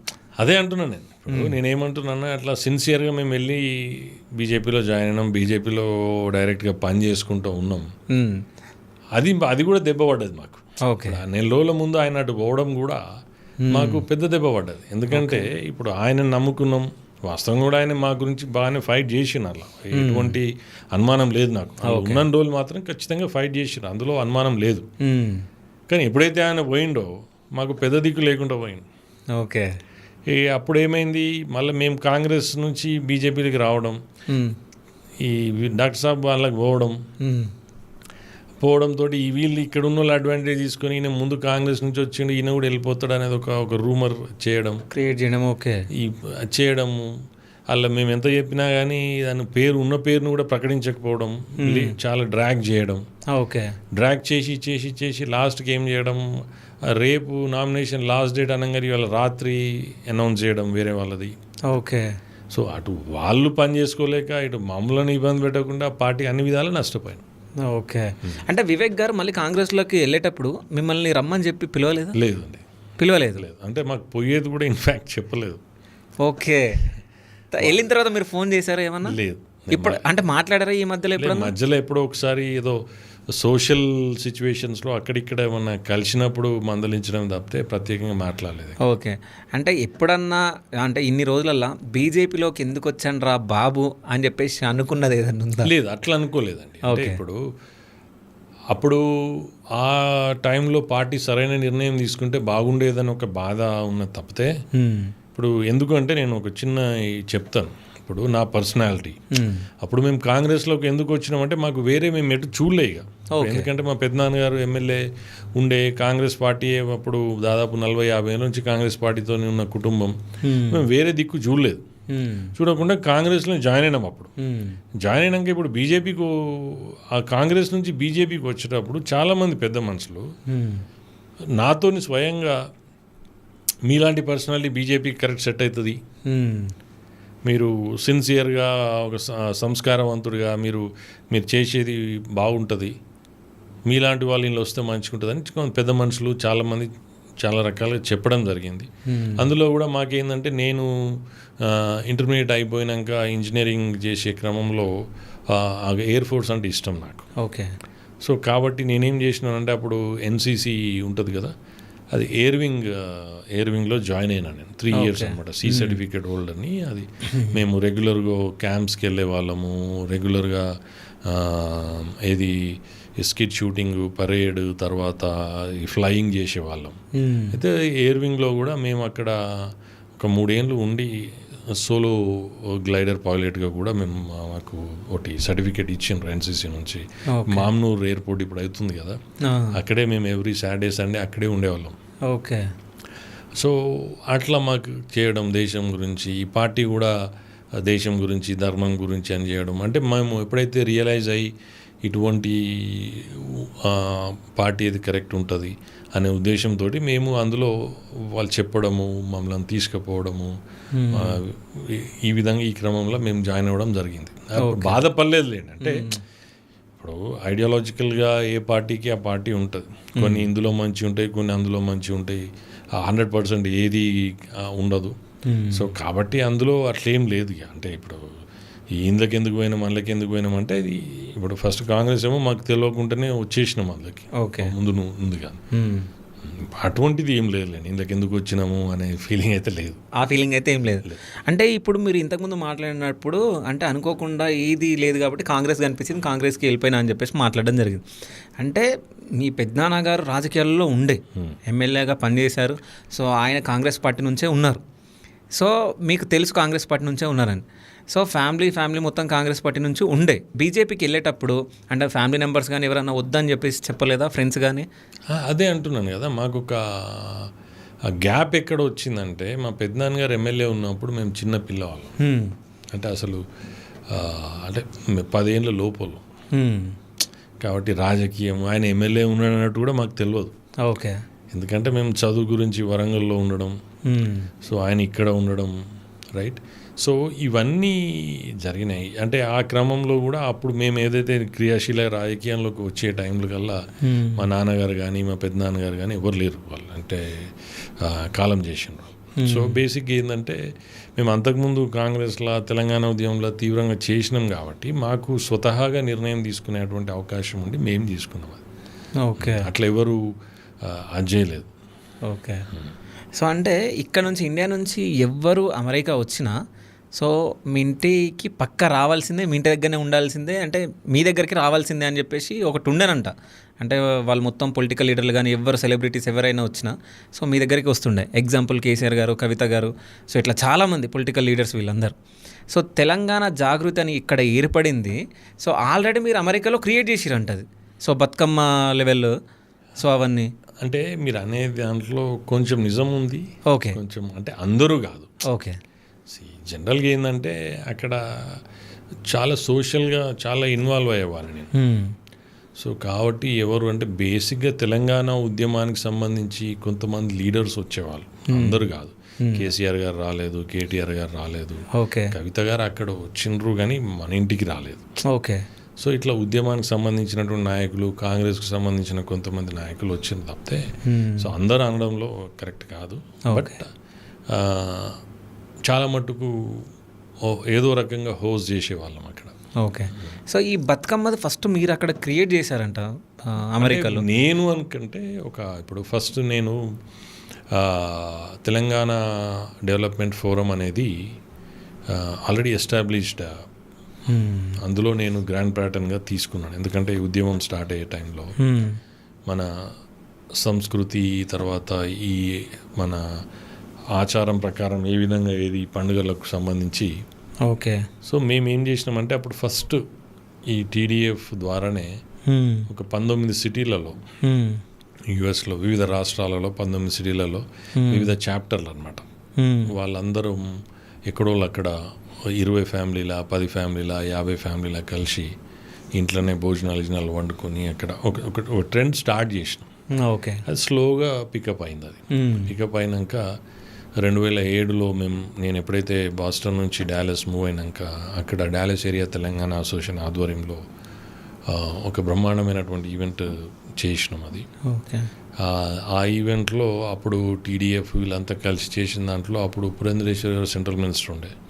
ఒక ప్యాషనేట్గా తెలంగాణ ఉద్యమం ఇక్కడ అంత ఉధృతంగా జరిగేటప్పుడు అమెరికాలో మేము టీడీఎఫ్ కావచ్చు, ఎన్ఆర్ఐ అసోసియేషన్ కావచ్చు, తెలంగాణ ఎన్ఆర్ఐ అసోసియేషన్ కావచ్చు, డాలస్ ఏరియా తెలంగాణ అసోసియేషన్ కావచ్చు, ఇవన్నింటిలో క్రియాశీలకంగా మా వంతుగా మేము అక్కడుండి కూడా ఇక్కడ ప్రోత్సహిస్తుంటాం.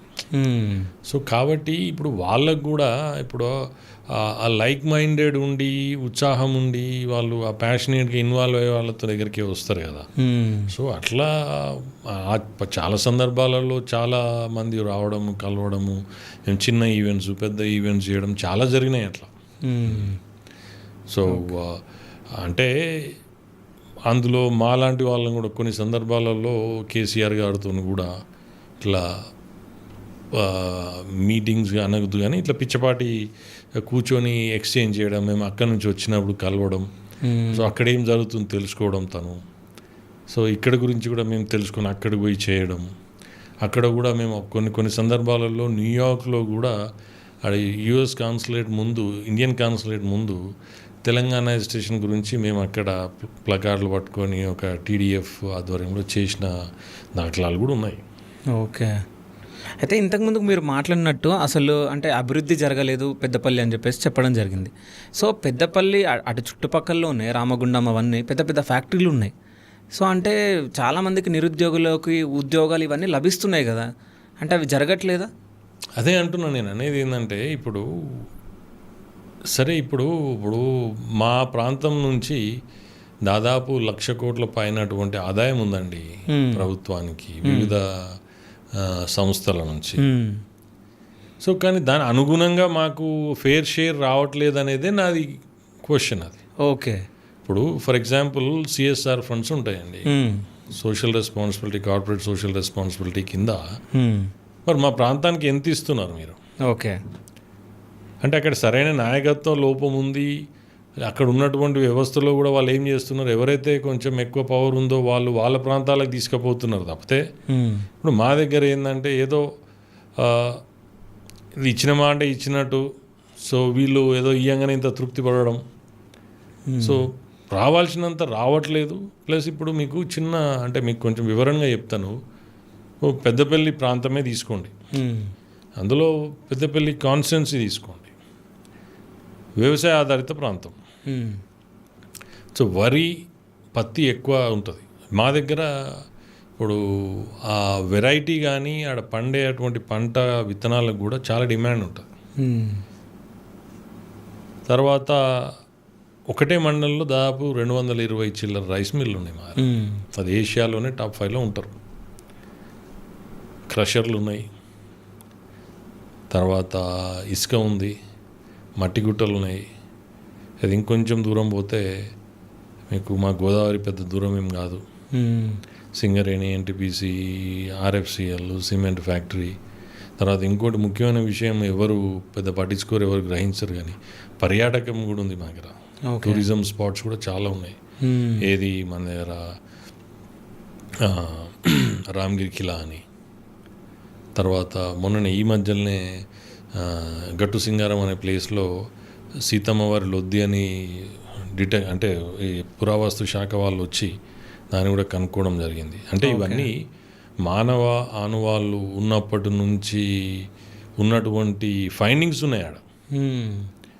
ఇప్పుడు అంటే అవి ఎవరు, ఇప్పుడు రామగిరి కిలా ఉంది, అక్కడ మాకు తెలుసుకుంటే చెప్పడం ఏం జరిగిందంటే సీతమ్మ వారు తర్వాత రాముల వారు అక్కడ వాళ్ళు కొన్ని రోజులు ఏదైతే అరణ్యంలో వనవాసానికి వచ్చినప్పుడు అక్కడ కొన్ని రోజులు ఉన్నారు అన్నట్టు, ఆనవాళ్ళు ఉన్నాయి ఆడ.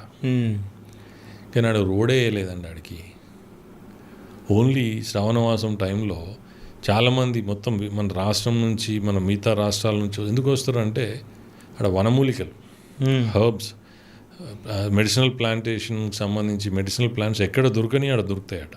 ఓకే, ఓన్లీ శ్రావణవాసంలో వస్తారు. ఎందుకంటే తర్వాత వర్షాలు దీంతో పైకి పోయే పరిస్థితి ఉండదు.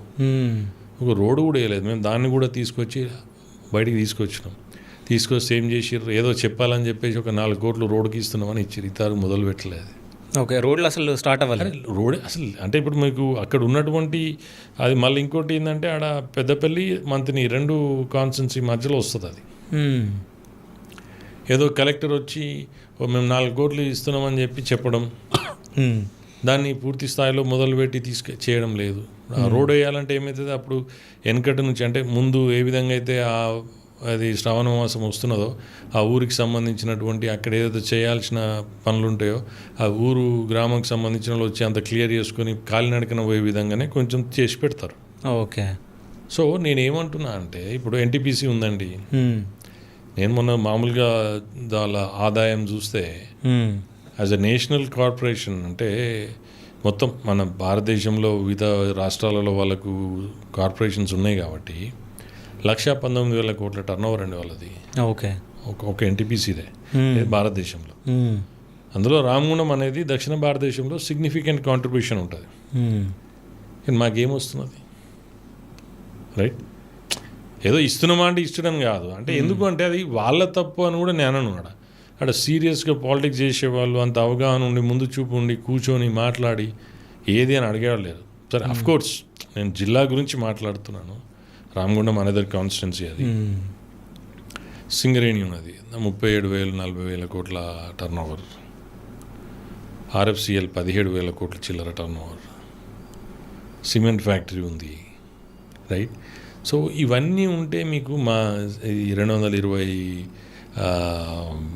ఏది రైస్ మిల్లు, మీకు ఇసుక ఇంతకుముందే చెప్పినాను 1,000-1,200 కోట్లు అని, రైట్? ఇట్లా చెప్పుకుంటూ పోతే 1,00,000 కోట్లు అనేది ఉట్టిగా దాటుతున్నది.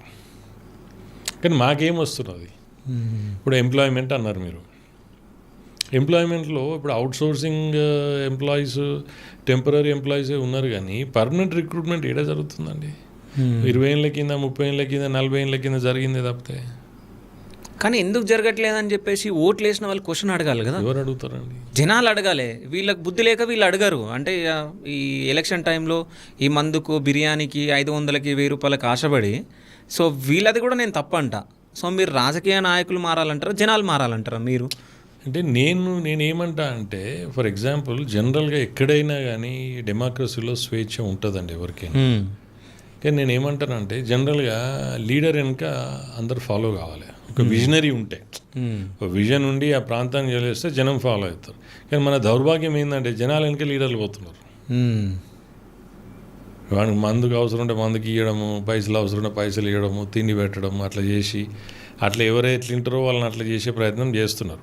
అంటే నేనేమంటున్నా అంటే అక్కడ ఉన్న జనాలలో కూడా చాలా మటుకు అవగాహన లేకుండా, అంటే అట్లీస్ట్ ఒక 30% ఆఫ్ ద పాపులేషన్ ఓటర్స్లో మీకు అసలు ఓటు విలువ కానీ అసలు అవగాహన లేకుండా ఏదో అప్పుడు 500కో మందుకో దేనికో ఇచ్చే వాళ్ళు కూడా ఉంటారు. వాళ్ళని తప్పు పట్టడం కాదు. ఇప్పుడు సమాజంలో ఉన్నటువంటి విద్యావేత్తలు ఉంటారు, ప్రొఫెషనల్స్ ఉంటారు, రైట్, యువత ఉన్నారు. సో వీళ్ళందరూ కూడా దృష్టి పెట్టాలి కదా. సో నేను అనేది అదంటా. నేను ఒక చిన్న ఎగ్జాంపుల్ చెప్తానండి. ఇప్పుడు నాకు అవసరం ఉంది కదా అని చెప్పి ఒక అతన్ని తీసుకొచ్చి రోజు తినిపించి తాగిపించి 1 నెల రోజులు విపరీతంగా తినిపించి తాగిపిస్తాను, రైట్. 1 నెల రోజుల తర్వాత ఆయనకు లివర్ ఇష్యూ, కిడ్నీస్ ఇష్యూ వస్తుంది, డాక్టర్ దగ్గర పోతాడు. సో నేను ఎంతో కొంత ఖర్చు పెట్టి నా స్వార్థం కోసం నేను చేసిన. ఇప్పుడు హాస్పిటల్ పోతే ఎవడు పెట్టాలండి? ఎవరికి ఉండాలి సోయి? వాళ్ళకు కూడా ఉండాలి కదా. ఇప్పుడు నేనేమంటున్నా అంటే ఇప్పుడు అట్లా మొత్తం అంటే ఆడ ఉన్నటువంటి సిస్టమ్ వాతావరణం అంతా అట్లా తప్పు అంటే అది చేస్తున్నారు. ఇప్పుడు మీకు చాలా సందర్భాల్లో నా దగ్గరికి వస్తుంటారు. ఏమొస్తుంటారు? పిల్లోడు 7వ తరగతి పాస్ అవుతాడు, ఆయనకి మొబైల్ కావాలి, ఓకే, లేకపోతే నేను మందు తాగి సూసైడ్ చేసుకుంటాను బెదిరిస్తాడు తల్లిదండ్రులను. 10వ తరగతి పాస్ అవుతాడు, వానికి 2 వీలర్ కావాలి, లేకపోతే మందాగి చనిపోతాను బెదిరిస్తాడు. ఇది ఎక్కడ సంస్కృతి? ఇది ఒక ప్రాపర్ స్కూలింగ్ కనుక ఊర్లో ఉంటే ప్రభుత్వ పాఠశాలను నిర్వీర్యం చేస్తున్నారు. ఎవరి బాధ్యత అండి అది?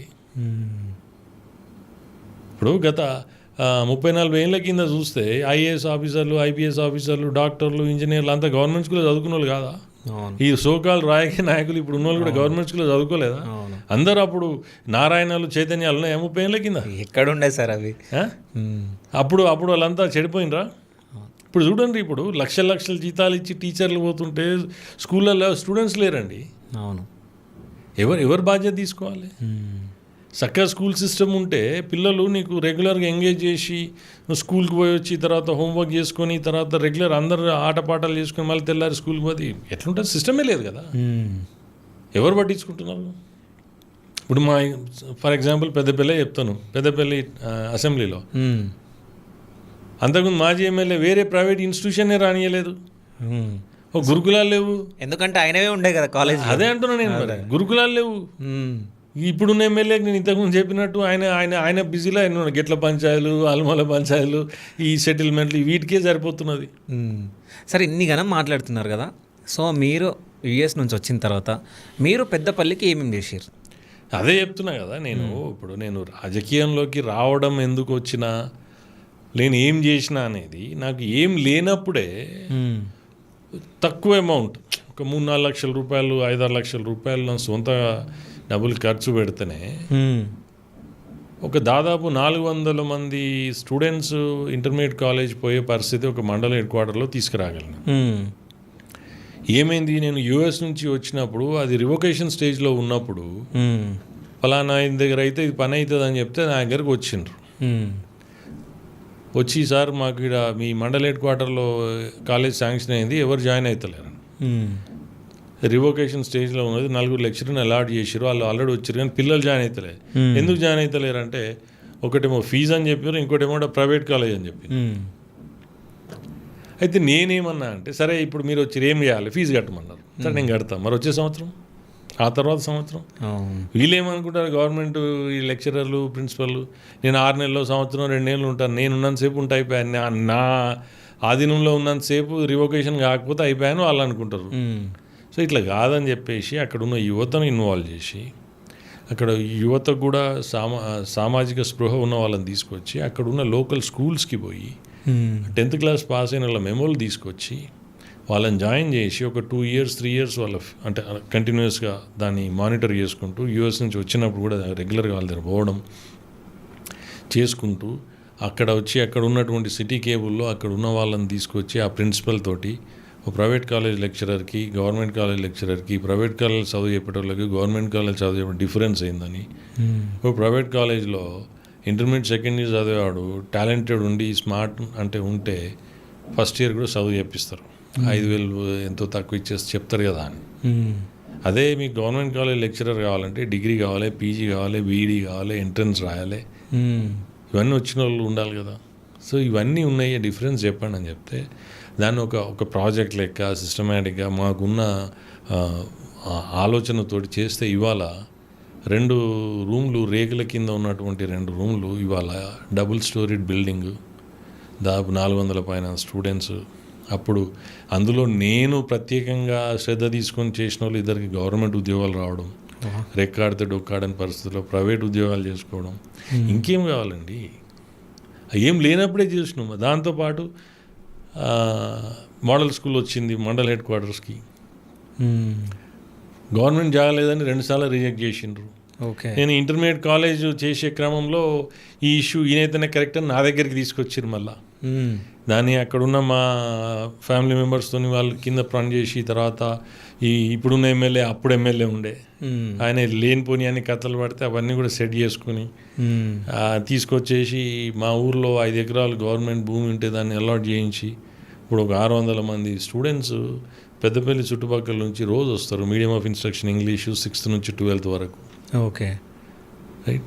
1000 మంది ఇక్కడే పోతున్నారు కదండి, మీద లెక్కలే.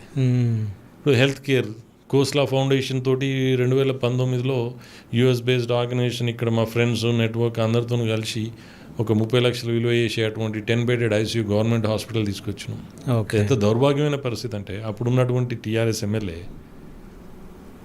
అది ఇంత సోయి లేకుండా నా ఆలోచన ఏంటంటే ఎమర్జెన్సీ సిచ్యువేషన్లో ఎవరైతే ఎంత డబ్బు ఉన్నోడైనా ఎవడైనా నీకు అరగంటలో అందాల్సిన ట్రీట్మెంట్ అందకపోతే ఏ డబ్బు ఏం చేసుకుంటావు నువ్వు? అదే ఒక ఐసీయూ ఉందనుకోండి, ఆ ఎమర్జెన్సీ సిచ్యువేషన్స్లో వైటల్ని స్టేబిలైజ్ చేసి బీపీ కావచ్చు, బ్లడ్ షుగర్ కావచ్చు, ఆక్సిజన్ లెవెల్స్ కావచ్చు, ఇంకేమైనా కావచ్చు, అవన్నీ స్టేబిలైజ్ చేసినాక నీ స్తోమత బట్టి నువ్వు దుబాయ్ పోతావు, అమెరికా పోతావు, ఢిల్లీ పోతావు, హైదరాబాద్, నీ ఇష్టం అది. కానీ ఆ 10 నిమిషాలు అరగంట అందాల్సింది అదే కదా. అదే పెద్దపల్లి ఉంటే ఎవరికో ఇప్పుడు దగ్గర 10 నిమిషాల్లో పోయి హాస్పిటల్ జాయిన్ అయితే ఒక జీవనం అయితే మనం కాపాడిన వాళ్ళం అవుతాం కదా.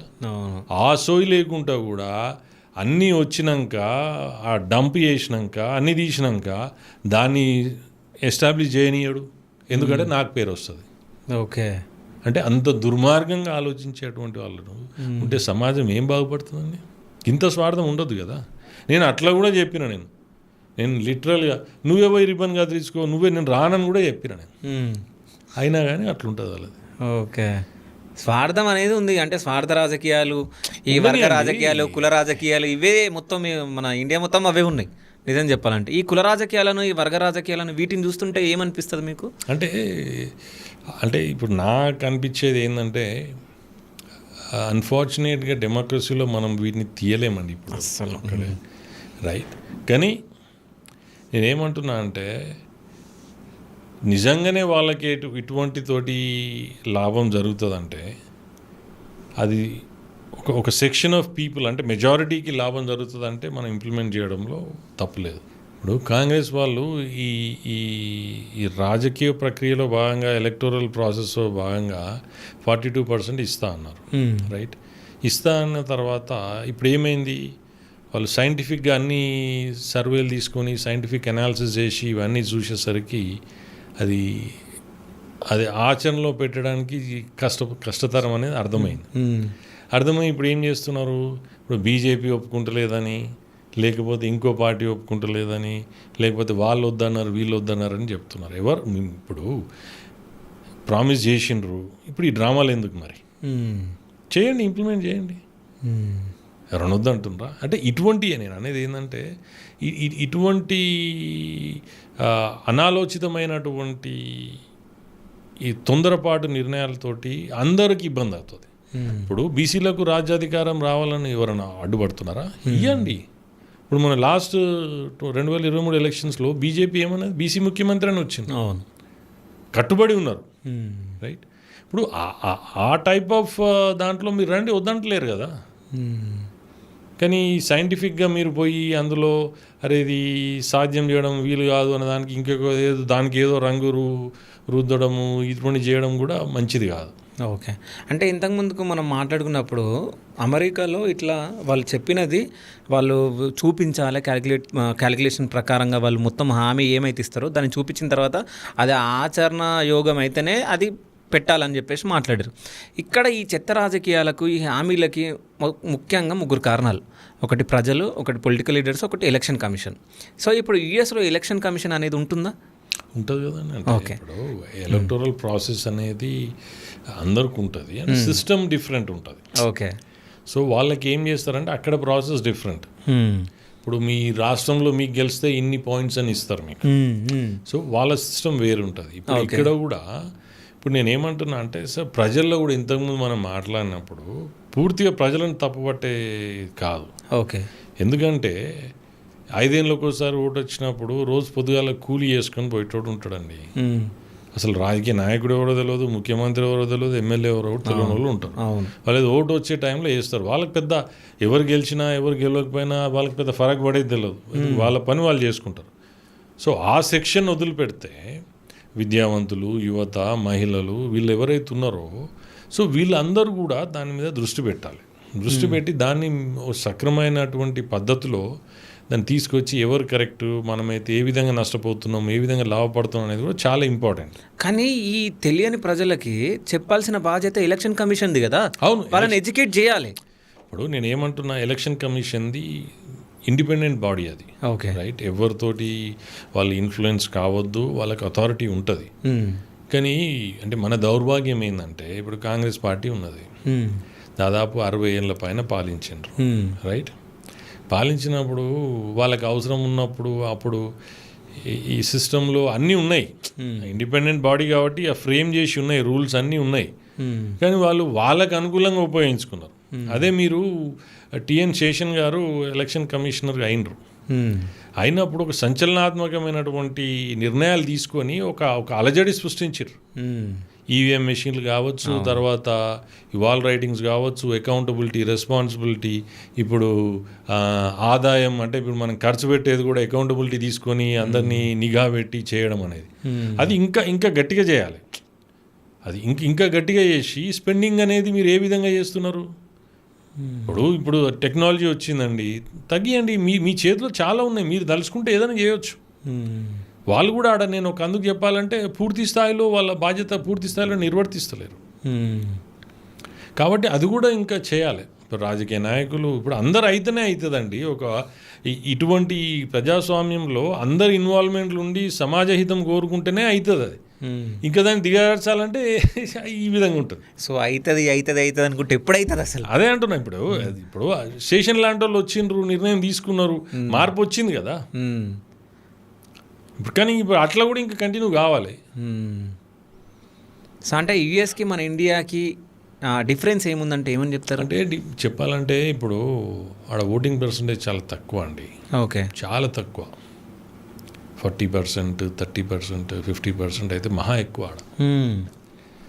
సో అక్కడ పాలిటిక్స్ మీద ఇక్కడున్నంత శ్రద్ధ ఉండదు. ఓకే. అంటే బిర్యానీలు ఇట్లా ఎవరు ఇయ్యరు ఆడ.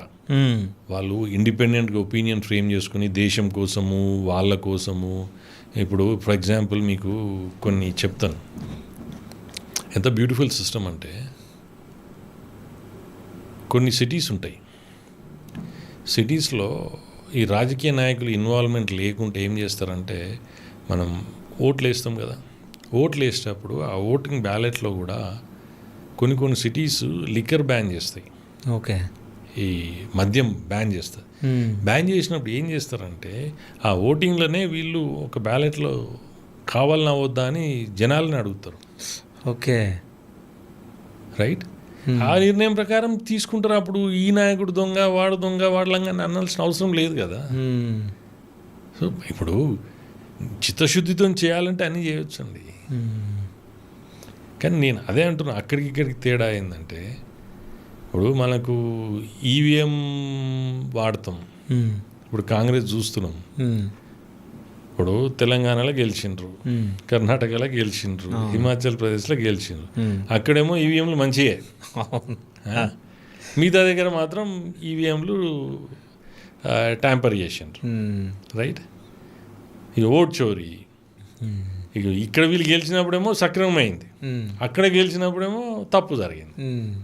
ఇప్పుడు మన పిసిసి ప్రెసిడెంట్ గారు వచ్చి ఈ యాత్రలో భాగంగా 8 మంది ఎంపీలు ఓటు చోరీతో గెలిచారట బీజేపీ వాళ్ళు. అంటే బీజేపీకో ఎలక్షన్ అయింది, కాంగ్రెస్కో ఎలక్షన్ అయింది. అంటే ఈ విధమైనటువంటి అనాలోచితమైనటువంటిది ఏదో బట్టగాల్చి మీదేయడం అనేది వాళ్ళు అట్లా మాట్లాడినప్పుడు ఎలక్షన్ కమిషన్ కూడా మాట్లాడాలి, అంటే వాళ్ళపైన చర్యలు తీసుకోవాలి. ఈ ఎలక్షన్ కమిషన్ చర్యలు తీసుకోదు. ఇప్పుడు నోటుకు ఓటు అనేది అదొకటి, ఈ బిర్యానీలు ఇవి పంచుతుంటే కూడా సో అసలు ఏం చేయలేకపోతుంది ఎలక్షన్ కమిషన్. సో వీటన్నిటిని అరికట్టాలంటే అసలు ఏం చేయాలి? ఇప్పుడు నేను ఏమంటున్నా, ఇప్పుడు ఎలక్షన్ కమిషన్ ఇప్పుడు నోటిఫికేషన్ వచ్చినాక గ్రౌండ్లోకి వస్తారు మీరు. అవును, రైట్. అంతకుముందు ఎడిపోయిందండి. ఇప్పుడు నెల రోజుల ముందు ఏం చేస్తారు చెప్పండి. ఇప్పుడు నెల రోజుల ముందు వచ్చి ఏం అరికడతారు? ఇప్పుడు కొన్ని సందర్భాలల్లో రూలింగ్ గవర్నమెంట్ అక్కడ ఉన్న అధికారులతోనే ఇవన్నీ చేయించినాయి కదా. ఈ పంచడాలు, ఇయ్యడాలు, ఇచ్చడాలని అధికారులతో చేయించిన దాఖలాలు కూడా దొరికినాయి. ఏం చేశారు? కానీ మార్పు రావాలంటే సమాజ హితం కోరుకొని సమాజం బాగుపడాలి, అందులో మనం ఉండాలి అనుకోవాలి. కావాలని గుడి లింగాన్ని మింగాలి, నా కడుపే నిండాలి, అందరూ నష్టపోవాలంటే వాళ్ళతో ఏం చేస్తాం? అది జనాల దగ్గర కూడా రెస్పాన్సిబిలిటీ ఉందండి తప్పకుండా. జనం ఇప్పుడు వీళ్ళంతా ఈ నాయకులు, ఈ మినిస్టర్లు, ఎమ్మెల్యేలు, తర్వాత ఈ చీఫ్ మినిస్టరు, వీళ్ళు ఎవరైనా కానీ ఓటుకు పుట్టిన వాళ్ళే కదా. అంటే మనం లోకల్ లాంగ్వేజ్ ఓట్లు వేస్తే గెలిచిన వాళ్ళే కదా. ఇప్పుడు అదే ఇప్పుడు ఓటర్ కూడా చాలా మట్టుకు ఏమనుకుంటున్నాడు, ఏంది నాకెందుకు తీ అనుకుంటున్నాడు. ఇంతకుముందు మీకు నేను చెప్పినట్టు ఇప్పుడు నా అవసరం కోసం నేను వాడుకొని అది మీకు మేజర్ ఇష్యూ అయినప్పుడు నేను ఎందుకు వస్తానండి? నేను అవన్నీ జరుగుతున్నాయి, గ్రహించాలి కదా. సో ఇవన్నీ కాలం అంటే క్రమేణా సరైన వాళ్ళు వచ్చి ఇప్పుడు ఇంకోటి కూడా చెప్తాను మీకు. ఇంకోటి బ్యూటిఫుల్, యుఎస్లో మీకు కొన్ని సందర్భాలలో ఇప్పుడు 80-20 సిస్టమ్ అంట. నేను జనరల్గా స్టాఫింగ్ కంపెనీ చేసేటప్పుడు జనరల్గా కన్సల్టెంట్లు ఏం చేస్తారంటే కంపెనీకి 20% ఇచ్చి 80% బిల్లింగ్ వాళ్ళు తీసుకుంటారు. Okay, right. అది ఇప్పుడు ఎట్లుందో తెలియదు కానీ అప్పుడు పాపులర్ ఉండే. ఓకే. అయితే దాన్ని నేను మీకు అక్రాస్గా జనరిక్గా జనరలైజ్ చేసి చెప్తాను. ఒక కంపెనీ అయినా, ఒక పార్టీ అయినా, ఒక ఫ్యామిలీ అయినా, లేకపోతే ఏదైనా ఒక సిస్టంలో 20% అనేవాళ్ళు సిస్టమేటిక్గా తూచా తప్పకుండా ఫాలో అవుతారు. వాళ్ళ కాంట్రిబ్యూషన్ చాలా 80% ఉంటుంది. ఏది ఆ కంపెనీ నడవడము, సిస్టమ్ నడవడము, ఈ 20% వాళ్ళు 80% ప్రొడక్టివిటీ రిజల్ట్స్ చూపెడతారు. మిగతా 20% 80% వాళ్ళు చూపెడతారు. ఈ 80%లా మీకు దొంగ ఉంటాడు, లంగ ఉంటాడు, చీటర్ ఉంటాడు, సగం పని చేసేటోడు ఉంటాడు, ఎగ్గొట్టోడు ఉంటాడు, అన్ని రకాలు ఉంటారు. కాబట్టి నేనేమంటున్నా అంటే ఈ 20% సిస్టమ్ అనేది కరెక్ట్ ఉండాలి. ఆ 20% సిస్టమ్తోనే రన్ అవుతున్నది ఏదైనా. ఈ మిగతాది మనం ఇది ఇంప్రూవ్ చేసుకుంటూ పోయినప్పుడు మనకు ఈ చేంజెస్ కానీ అవేర్నెస్ కానీ వస్తాయి. ఓకే. 20% కూడా 80% కాంట్రిబ్యూషన్ చేస్తాడు, 80% 20% చేస్తాడు. సో కాబట్టి సిస్టమ్ ఇప్పుడు నడుస్తున్నది అంటే 20%తోనే నడుస్తున్నది. ఇప్పుడు పొలిటికల్ సిస్టమే కావచ్చు, పొలిటికల్ పార్టీయే కావచ్చు. ఇప్పుడు ఇంట్లో 4 ఉంటారండి, 4 ఒక తీరు పనిచేయరు. అవును, రైట్. అందులో ఎవరో ఒకరిద్దరు గట్టిగా పనిచేస్తారు. అది మా సక్సెస్ రేట్ కావచ్చు, ఏదైనా కావచ్చు. సో అది జనరిక్గా ఎక్కడైనా అప్లికేబుల్ ఉంటుంది అది. ఇప్పుడు మీరు 119 మంది ఎమ్మెల్యే తీసుకోండి, ఎంతమంది క్వాలిఫైడ్ అండి? మీరు చెప్పాలి సార్. నేను చెప్తున్నా నేను ఇప్పుడు 20%తోనే సిస్టమ్ నడుస్తుంది. ఇప్పుడు 119 మందులు కరెక్ట్ నా కాన్సెన్సీకి కావాలని కొట్లాడితే ఎందుకు ఆగుతుందండి? ఓకే, అలా 70 మంది వేస్ట్ అంటారు. ఇంకా వేస్ట్ అనట్లేదు నేను. వాళ్ళ ప్రయారిటీస్ వేరే ఉంటాయి. వాళ్ళ ప్రయారిటీస్ వేరే ఉంటాయి అంటున్నాడు. సరే, అంటే ఒక క్వశ్చన్ అడగాలనుకుంటున్నా. అంటే మనం 119 మంది గురించి మనం మాట్లాడినాం కాబట్టి, సో ఇప్పటి వరకు అంటే ఇప్పుడు మీ ఏజ్ ఎంత సార్? ఏమనుకోవద్దు, జస్ట్ అడుగుతున్నా. 51. సో ఈ ఇన్ని ఇయర్స్లో అసలైన లీడర్ ఈయన అన్న పేరు ఏదన్నా ఒకటి ఉందా? అంటే మీరు జనరిక్గా నాకు అనిపించిన దాంట్లో, అంటే నా ఊహ తెలిసినప్పటి నుంచి వచ్చిన దాంట్లో నేను ఇప్పుడు మోడీ గారిని చూస్తానండి. ఓకే. అంటే మోడీ గారు గత 10-14 ఏళ్ళ నుంచి చేస్తున్నటువంటి, అంటే నేను 98లో అమెరికా పోయినప్పుడు ఉన్న పరిస్థితులు, అక్కడ భారతదేశం నుంచి వచ్చిండ్రు అంటే అక్కడ వాళ్ళ వ్యవహార శైలి, మన పట్ల వాళ్ళు ఇచ్చే రెస్పెక్ట్ కానీ అప్పుడు ఎట్లుంది ఇప్పుడు ఎట్లుందని మేము ఇన్నేళ్ళ నుంచి చూస్తున్నాం. కాబట్టి ఇప్పుడు 2014 నుంచి ఇప్పటి వరకు ఏదైనా స్కాములు జరిగినాయండి? రైట్. ఇప్పుడు ఇన్ఫ్రాస్ట్రక్చర్ వైజ్ నితిన్ గడ్కరీ గారు ఇన్ఫ్రాస్ట్రక్చర్, రోడ్స్, హైవేస్ ఎంత అద్భుతంగా జరుగుతున్నాయండి. రైల్వేస్ ఎంత అద్భుతంగా జరుగుతున్నది. అంటే మీరు ఇప్పుడు మోడీ గారి క్యాబినెట్లో చూస్తే అమిత్ షా గారు ఒక టైప్ ఆఫ్ స్ట్రెంగ్త్, అంటే తన కేపబిలిటీస్ తీసుకొస్తారు దేశం సెక్యూరిటీ భద్రతా విషయంలో. తర్వాత Jaishankar external affairs minister, diplomacy, సరైన వాళ్ళు సరైన ప్లేస్లో ఉంటే ఒక అద్భుతం చేయవచ్చు. ఇప్పుడు అశ్విని వైష్ణవ్ గారు వచ్చారు, ఈజ్ హైలీ క్వాలిఫైడ్, యుఎస్లో పనిచేసినారు, అంటే రెప్యూటెడ్ ఇన్స్టిట్యూషన్స్లో చదువుకున్నారు, వాళ్ళు సరైన దాంట్లో చేస్తున్నారు. ఇప్పుడు మీకు జయశంకర్ గారి గురించి చెప్పిన తర్వాత నితిన్ గడ్కరీ గారు హైవేస్, ఇన్ఫ్రాస్ట్రక్చర్ ఇవన్నీ మీరు చూస్తున్నారు, మనం చెప్పుడు కాదు చూస్తున్నాం. రైట్. ఇప్పుడు మోడీ గారు వీళ్ళందరినీ ఒక టీం తీసుకొని ఇంటర్నేషనల్లో ప్రపంచంలో ఎక్కడైనా ఏదైనా నిర్ణయాత్మకమైన నిర్ణయం జరుగుతుందంటే భారతదేశం ప్రమేయం లేకుంటే జరగట్లేదు. అవును. రైట్. ఎందుకు అవుతున్నాయి ఇవి? ఇప్పుడు మీరు మోడీ గారి క్యాబినెట్లో కూడా చూడండి, దాదాపు ఒక 20-30% ఎన్ఆర్ఐస్ ఉన్నారు. కీలకమైన బాధ్యతలు భారతదేశం ఇవాళ ఈ స్థితిలో ఉండడానికి వాళ్ళ కాంట్రిబ్యూషన్ కూడా చాలా ఉంది. మీరు అబ్జర్వ్ చేసిండ్రా? సో ఇట్లా చెప్పుకుంటూ పోతే ఒక్కొక్క దాంట్లో ఇప్పుడు ఊకే ప్రతిసారి సర్దార్ వల్లభాయ్ పటేల్ని ఎందుకు గుర్తు చేసుకుంటారండి మన తెలంగాణలో? కానీ ఇప్పుడు ఈ మధ్యకాలంలో చాలామంది మాట్లాడారు ఓట్ చోరీ అన్నారు. అప్పుడు ఆయనకు 14 ఓట్లు వచ్చిండ్రు. ఓట్ చోరీ ఒక్కోటి వచ్చినాడు, ప్రైమ్ మినిస్టర్ అయిన 14 వచ్చినాడు. ఓట్ చోరీ ఎవడు చేసాడు?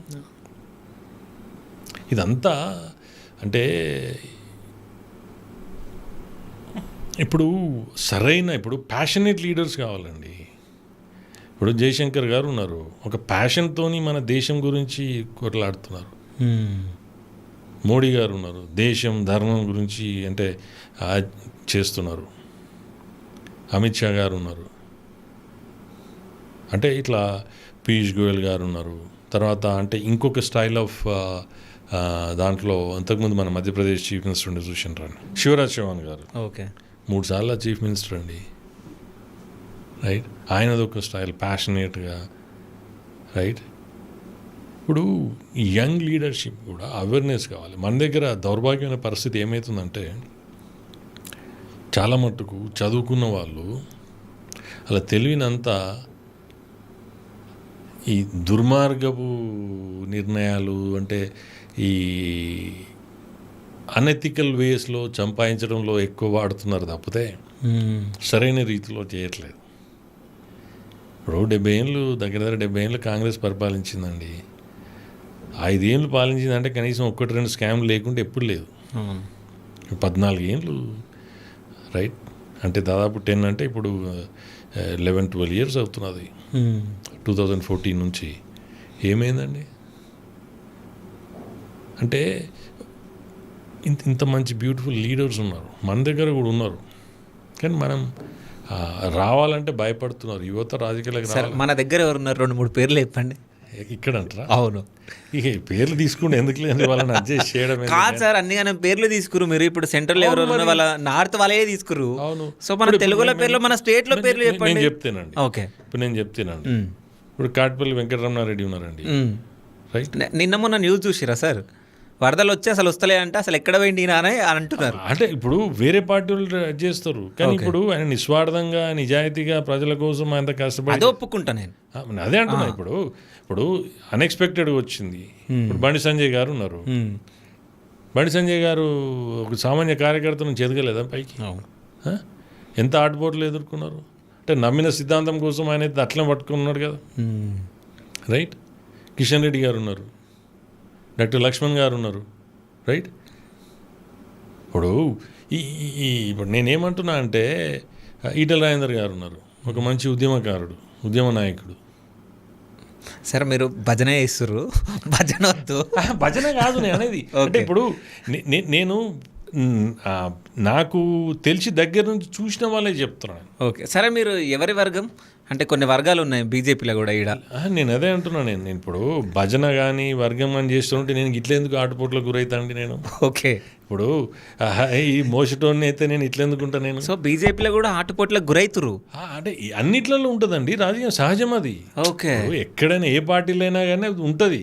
ఇప్పుడు నేనేమంటున్నా అంటే కమలం పువ్వు జెండా కింద పనిచేస్తోని నేను, మోడీ గారి నాయకత్వంలో పనిచేస్తోని, జాతీయ అధ్యక్షుడి నాయకత్వంలో, రాష్ట్ర అధ్యక్షుడి నాయకత్వంలో. ఇప్పుడు మీరు మళ్ళీ ప్రాంతానికి మళ్ళీ కిందికి జిల్లా స్థాయికి వస్తే ఇప్పుడు మా దగ్గర వస్తే సంజయ్ గారు ఉన్నారు, రైట్.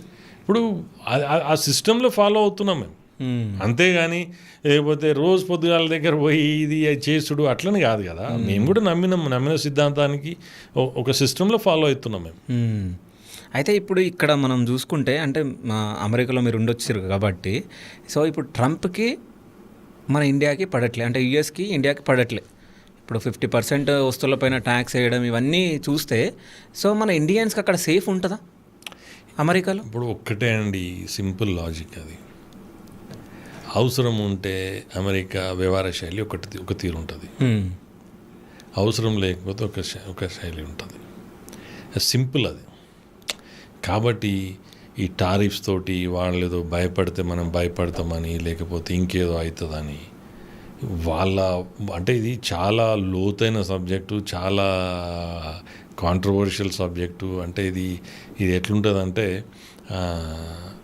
మనం ఎంత మాట్లాడినా కానీ వేరే తీరు పోతుంది ఇది. కాబట్టి నేను ఏమంటున్నా అంటే ఇప్పటి నుంచి కాదు, మీరు ఎప్పటి నుంచో చూడండి, వాళ్ళకి అవసరం ఉన్నప్పుడు వ్యవహరించే తీరు వేరు ఉంటుంది, అలా అవసరం తీరిపోయినాక వివరించే తీరు ఉంటుంది. కాబట్టి అది మన మీద డిపెండ్ అవుతుందండి. ఓకే, మనము టెంపరీగా ఇబ్బంది అవుతుంది కావచ్చు, కానీ ఇప్పుడు మోడీ గారు ఏం వెనక పోవట్లేదు కదా. మన దేశ హితం కోరుకొని, మన దేశ ప్రజల హితం కోరుకొని చేస్తున్నారు.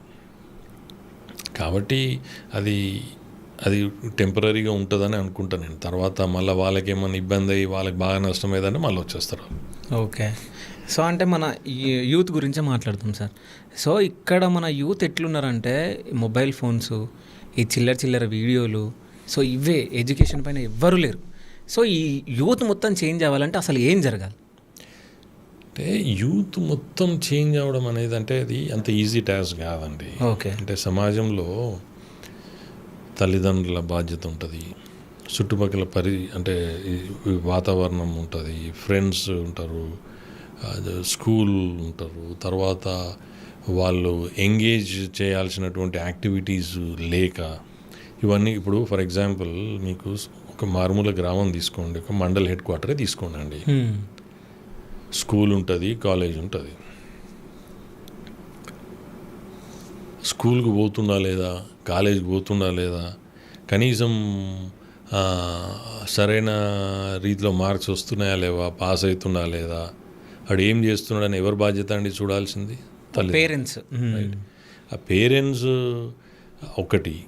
తర్వాత అక్కడ వీళ్ళను ఈ దుర్మార్గపు ఆలోచనలు రాకుండా వాళ్ళని బిజీ పెట్టడానికి ఎక్స్ట్రా కరిక్యులర్ యాక్టివిటీస్ చేయడానికి ప్రభుత్వం తరఫు నుంచి కానీ అక్కడ ఏం ఉన్నాయండి? మండల్ హెడ్ క్వార్టర్స్లో ఏమున్నాయి? స్పోర్ట్స్ యాక్టివిటీస్ ఉన్నాయా? వాడు కబడ్డీ అంటాడు, వాడు వాలీబాల్ అంటాడు, క్రికెట్ అంటాడు, వాడు ఇంకేదో అంటాడు. అట్లా మీరు వాళ్ళని ఎంగేజ్ చేసుకునే పరిస్థితి ఉండేది ఉంటే వాడు పోతారు కదా అలా. అంటే 100% నేను ఆయన నయమైతే అంటలేను. ప్లస్ ఇంకొకటి, తల్లిదండ్రులు కూడా బాధ్యత ఎట్లా ఉంటుంది? మన ఇష్టం లేనిది రుద్దితే వాడు పోతాడా? ఇప్పుడు అందరూ చదువు అబ్బాలంటే అవ్వదు కదా. కొంతమంది 10th వరకు చదువుతారు, ఇంటర్మీడియట్ చదువుతారు, కొంతమంది డాక్టర్లు అవుతారు, ఇంజనీర్లు అవుతారు, కొంతమంది ఐఏఎస్ ఐపీఎస్ అవుతారు. వాళ్ళకి ఉంటుంది. అప్పుడు మనం గ్రహించి వాళ్ళకి ఇంట్రెస్ట్ ఏముండదో గ్రహించాలా లేదా? ఇప్పుడు యూఎస్ అండి, ఇప్పుడు యూఎస్లో మీరు high school, senior high school, under graduation percentage చూస్తే బయటి నుంచి వచ్చిన దేశాలు, ఇండియన్స్ కావచ్చు, తర్వాత ఏషియా కంట్రీస్ నుంచి వచ్చిన వాళ్ళు కావచ్చు, మిగతా దేశాల నుంచి వచ్చిన వాళ్ళది హైయర్ ఎడ్యుకేషన్ అంటే డిగ్రీలు, పీజీలు ఇవి చేసిన వాళ్ళు ఎక్కువ ఉంటారు. అక్కడ లోకల్ వాళ్ళు తక్కువ ఉంటారు. పర్సంటేజ్ అంటే చేయరంటే తక్కువ ఉంటారు. ఎందుకు అంటే వాళ్ళు అక్కడ చదువుకున్నప్పుడు 10th, ఇంటర్మీడియట్, 12th అయిపోయినాక కూడా స్కిల్డ్ కోర్సెస్ ఉంటాయి. ఎలక్ట్రీషియన్ అంటాడు, ప్లంబింగ్ అంటాడు, లేకపోతే ఇంకేదో అంటాడు. వాళ్ళకి నచ్చిన ఫీల్డ్ వెళ్ళిపోతారు. వాళ్ళు బతుకు తెరువుకు అవసరమైనటువంటి ఈ సిస్టమ్ వాళ్ళ దగ్గర ఉంది. మన దగ్గర అటువంటి రావాలి స్కిల్ బేస్డ్. సో అవి సరైన రీతిలో రావట్లేదు. ఎందుకు రావట్లేదంటే ఇప్పుడు మనకి ఎడ్యుకేషన్కి ఎంత పెడతారండి బడ్జెట్ అలొకేషన్? చాలా తక్కువ ఉంటుంది. ఇప్పుడు నేను చాలా సందర్భాలలో కార్లలో పోయేటప్పుడు ఎవరైనా వచ్చి కూర్చుంటే నేను అటు ఇటు మాట్లాడుతూ ఇటు చూసినప్పుడు బాగా రష్ కనబడ్డది అనుకోండి, అరే ఇది బ్యాంకా వైన్స్ అని అడుగుతాను నేను. Okay, right. మీకు రెండు దగ్గరనే మీకు డే టైం కానీ ఎప్పుడు కానీ మీరు బ్యాంక్ ఊర్లలో కానీ ఎక్కడ కానీ అది మోడీ పైసలు పడ్డప్పుడా లేకపోతే ఇంకేదో పంట పైసలు పడ్డప్పుడా ఇట్లా లైన్లు బయటి దానికి వస్తాయి. ఇక వైన్స్ అయితే మీరు చెప్పనక్కర్లేదు, ఇట్లా పోతున్నా కొద్దీ ఉంటుంది. మరి ఎవరు అరికట్టాలని అది చెడు అని తెలియదా? ఇప్పుడు చూడండి, ఆదాయం కోసం కావాలంటే ఈజీ కనబడేది ఏంది? సిగరెట్ మీద పెంచడం, మందు మీద పెంచడం, రైట్. కానీ గవర్నమెంట్లు నడుస్తున్నాయి ఈ మందుల ఆదాయం మీద కదా. అదే అంటున్నా మరి నేను. ఇప్పుడు సరైన రీతిలో మీరు చేస్తే బాగుంటుంది. కానీ ఇప్పుడు అట్లా అని చెప్పేసి మొత్తం సమాజాన్ని మీరు భ్రష్టు పట్టిస్తారా? అంటే ఎక్కువ తాగమని చెప్తారా? సార్ మీలాగా వచ్చి ఎవరన్నా అడిగితే అసలు ఇట్లాంటి వాళ్ళని రాజకీయాలలో ఉండనిస్తారా? ఎవరు? అరే ఇప్పుడు వాళ్ళెవరండి ఉండనిచ్చేది? ఇప్పుడు మేమేమంటున్నాము, మేము మంచి చేస్తా అంటున్నాం కదా. మంచి చేసేటోళ్ళు వద్దంటారు వీళ్ళు. అంటే మంచి చేసేటోళ్ళు వద్దంటున్నంటే నేనేమంటున్నా, అక్కడొచ్చి నేను మీ పొట్ట కొడతలేను, నేను కమిషన్లు తీసుకుంటలేను.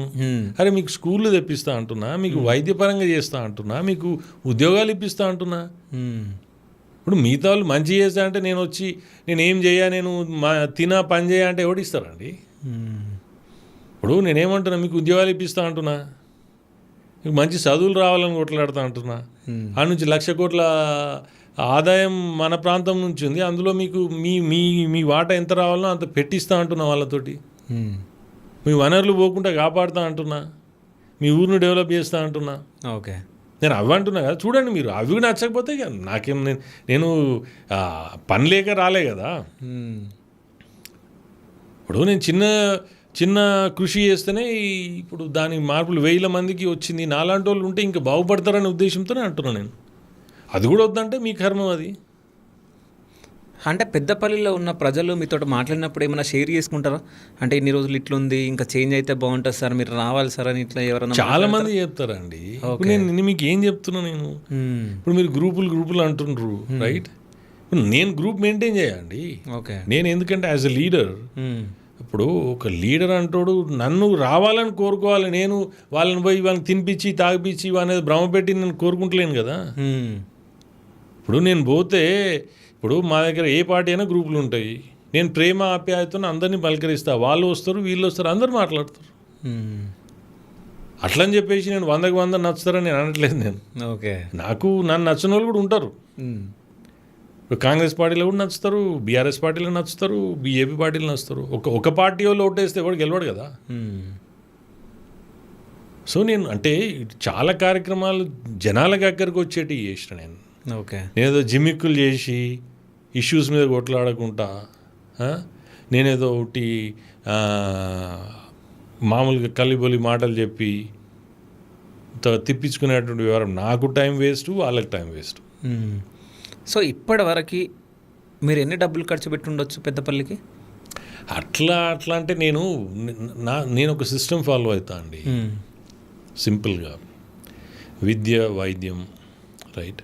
ఎవరైనా నిజంగా ఆపదలో ఉన్నారంటే వాళ్ళకి నేను చేస్తాను. ఓకే, కానీ ఈ 50 కిలోల బియ్యం ఇచ్చి ఫోటోలు పెట్టుకుంటూ ఇటువంటి చిల్లర వ్యవహారాలు నాకు నచ్చవు. నేను ఇచ్చినవి కూడా చాలా మట్టుకు ఇప్పుడు కొంతమంది చాలా ఇబ్బందులు ఉంటారు. వాళ్ళు సరే వాళ్ళ పరిస్థితి బాగాలేకపోతే వాళ్ళు బయట పరువు పోతుందనే ఉద్దేశం ఉంటారు.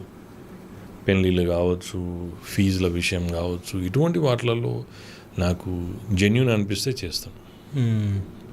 సో అంటే మీకు అంటే టికెట్ రానప్పుడు ఇస్తా అని చెప్పేసి మాట ఇచ్చి లాస్ట్లో హ్యాండ్ ఇచ్చినప్పుడు మీకు ఏమనిపించింది? అంటే అవసరమా ఈ రాజకీయాలని అనిపించిందా ఏమన్నా? అంటే అట్లా అనిపించలేదు, కానీ బాధ అవుతుంది అట్లా. ఓకే, సింపుల్గా అంటే నాకు అన్ఫార్చునేట్గా జరిగిన విషయాలు ఏంటంటే ఇప్పుడు కాంగ్రెస్లో మాత్రం విపరీతమైనటువంటి బాధ అయింది. ఎందుకంటే అప్పుడు సిన్సియర్గా ఒక 2 years పనిచేసి మహాకూటమితోటి లాస్ట్ మినిట్లో కట్ కావడం అనేది కరెక్ట్ కాదు. ఇది ఇందులోనేమో నేనేందంటే 2022లో లేట్ అంటే ఆగస్ట్ తర్వాత రావడం, 23లో ఎలక్షన్స్ రావడం, రైట్, ఇదేమో short period of time. But still I proved my self. అంటే నేను నిరూపించుకున్నాను, నేను చేయగలుగుతా, నేను వస్తే ఓట్లు పడతాయి అనేది వాళ్ళ నమ్మకం ఉంది. ఓకే, కానీ ఇప్పుడు దాంతో నా ఒక్కంది నష్టం కాదు కదా. సరే నాకు బాధ అవుతుంది, ఇబ్బంది అవుతుంది, నేను కష్టపడ్డ డబ్బులు ఖర్చు అయినాయి, నేను అందరి లెక్క మోసం చేసి కమిషన్లు చేసి తీసుకున్న డబ్బులు కాదు, రైట్. అక్కడ ఉన్నటువంటి పరిస్థితుల్లో కార్యకర్త పరిస్థితి ఏందని నేను ఎక్కువ బాధపడతాను. ఇప్పుడు నేను బీజేపీలోకి వచ్చి 3 years అవుతుంది అనుకోండి, ఇప్పుడు 20 ఏళ్ళు 30 ఏళ్ళ నుంచి ఉన్న కార్యకర్త పరిస్థితి ఏంది? ఇప్పుడు కార్యకర్త లేనిది లీడర్ లేడు, పార్టీ లేదు. కాబట్టి కార్యకర్త బాగోగులు చూసుకోకుండా ఇప్పుడు ఇందిరమ్మ ఇండ్లు ఉన్నాయండి, కొన్ని పనులు ఉన్నాయి, కొంతమంది బాధపడుతూ ఫోన్ చేస్తారు. నిజంగా కూడా నిరుపేద కుటుంబాల నుంచి ఉంటారు. కేవలం నువ్వు బీజేపీ పార్టీ ఫలానోని వ్యక్తివి, అందుకే మీకు వచ్చినా కానీ ఇయ్యమని చెప్పడం,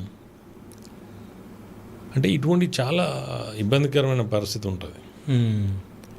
ఇప్పుడు ఒక లీడర్ అంటోడు అందరు ఓట్లు వేస్తే గెలిచిండండి, ఒక్క ఆయనకు నచ్చిన వాళ్ళు ఓట్లు వేస్తే గెలిచినోడు కాదు. కాబట్టి పనులు అందరికి చేయాలి. సరే కొంచెం ఎక్కువ పర్సంటేజ్ నీ పార్టీని చేసుకో, కానీ నువ్వు ప్రతి ఒక్కరిని ఇష్టం వచ్చినట్టు చల్ నువ్వు ఆ పార్టీ అని ఈ పార్టీ అని నీకు ఇజ్జే అజ్జే అంటే ఇప్పుడు రేపు ఇంకోటి వస్తాడు, ఇంకోటి అట్లనే చేస్తే ఎట్లా అండి? అది చేయడం కరెక్ట్ కాదు. అది లీడర్ అనుకోడు. నా దృష్టిలో వాడు లీడరే కాదు.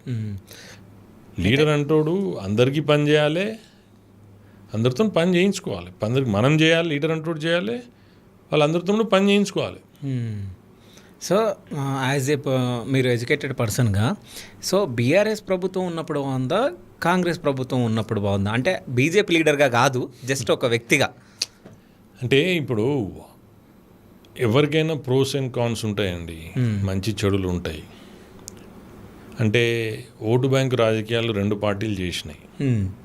ఇప్పుడు నేను బీజేపీ గురించి చెప్పాలంటే వాళ్ళు ఇక్కడ అధికారంలోకి వచ్చింది, ఇంతవరకు రాలేదు, చేయలేదు, కాబట్టి నేను దాని గురించి చెప్పడం కూడా కరెక్ట్ కాదు.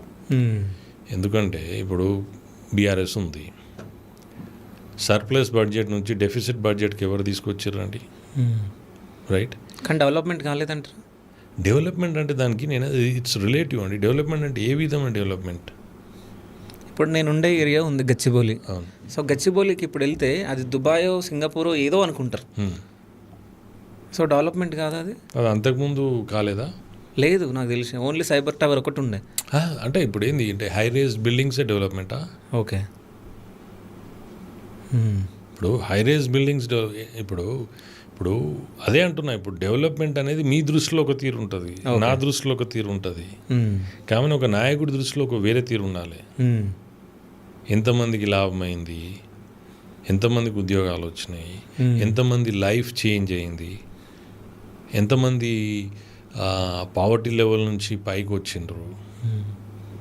సో దానికి అంటే ఇప్పుడు కొంతమందికి నేను మాట్లాడేది నచ్చదు, కానీ ఓవరాల్గా ఏంటంటే మీ లివింగ్ స్టాండర్డ్స్ పెరగాలి, మీ స్పెండింగ్ స్టాండర్డ్స్ పెరగాలి, మీరు as a citizen of the state me responsibility కూడా ఉండాలి.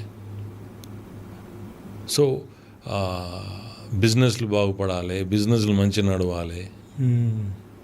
సో ఇవన్నీ చేసినప్పుడే దాన్ని యాక్చువల్ డెవలప్మెంట్ అంటారు. ఎవరో 10 మంది డెవలప్ కాగానే డెవలప్మెంట్ అయిపోతుందా? ఓకే, సరే ఇప్పుడు కాంగ్రెస్ గవర్నమెంట్ ఎట్లుంది? ఏదో చెప్తున్నా కదండి. ఇప్పుడు 6 హామీలు, ఓకే 6 ఏమిటి గ్యారంటీలు, ఓకే మన ఏది 420 హామీలు. ఓకే సో నేనేమంటున్నా అంటే 420 రాజకీయం నడుస్తున్నది. అంతేనా? అంతే మరి, బిల్కుల్. ఇప్పుడు 420 రాజకీయమే అండి ఇది. ఇప్పుడు ఏది ఇప్పుడు నేను మైక్ ముందట వచ్చుకొని ఏది పడితే అది మాట్లాడి వెళ్ళిపోతే అయిపోతుందా? ఏది చేస్తున్నారు చెప్పరా మీరు? ఇప్పటి వరకు ఏది 6 హామీలు అన్నారు, ఇప్పుడు 6 గ్యారెంటీలు అన్నారు. 6 గ్యారెంటీలు ఏవి? నిరుద్యోగుల గురించి మాట్లాడినరు, నిరుద్యోగ వృత్తి అన్నారు. ఏది నిరుద్యోగులు? అదే నిరుద్యోగులు మిమ్మల్ని అందరినీ కాదని చెప్పి మీకు లాస్ట్ మినిట్లో మిమ్మల్ని మొత్తం భుజాన్ని ఎత్తుకొని ఓట్లు వేసిండ్రు. ఇప్పుడు వాళ్ళ పరిస్థితి ఏంది? కొంతమంది వాళ్ళు పోయిన గవర్నమెంట్ నోటిఫికేషన్ ఇచ్చి ఎగ్జామ్లు పెట్టి అన్నీ చేసినాక మీరు సర్టిఫికేట్లు ఇచ్చి ఉద్యోగాలు ఇస్తున్నారు. ఇప్పుడు అంటే నేనేమంటున్నా అంటే ఒక సామాన్యునికి విద్య, వైద్యం, ఉపాధి కనుక మీరు కరెక్ట్ చేస్తే ఇవన్నీ ఏముండాయండి. అయితే మన ఇండియాలో ఒక ఎమ్మెల్యేగా పోటీ చేయాలంటే కొన్ని కోట్లు అవసరం. సో ఎన్ని కోట్లు సంపాదించుకొని వచ్చారు సార్ అమెరికా నుంచి? ఇప్పుడు నేనేమంటున్నా అంటే ఎన్ని కోట్లు ఉన్నాయి, ఎంత ఆస్తులు ఉన్నాయి అనేది సెకండరీ అండి. ఓకే. ఇప్పుడు మా పెద్దపల్లికి రండి, మా ఖమ్మం నుంచి జెండా వరకు చాలామందికి చాలా డబ్బులు ఉన్న వాళ్ళు ఉంటారు.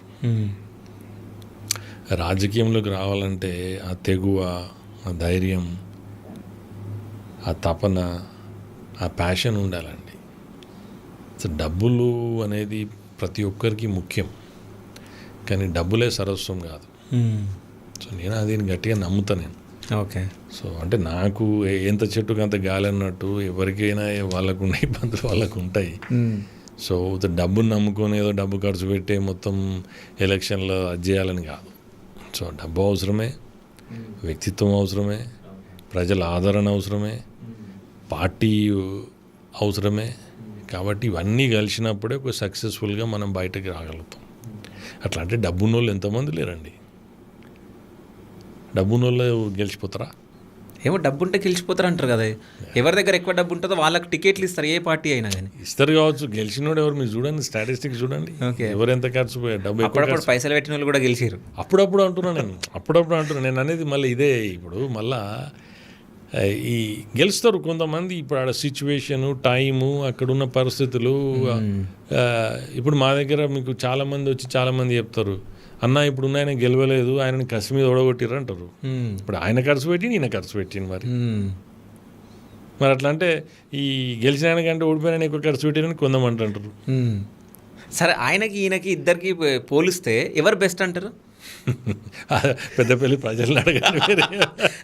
అది ఇప్పుడు నేను ఏమంటున్నా అంటే, ఇప్పుడు నా దృష్టిలో వాళ్ళిద్దరికి విజన్ లేదండి.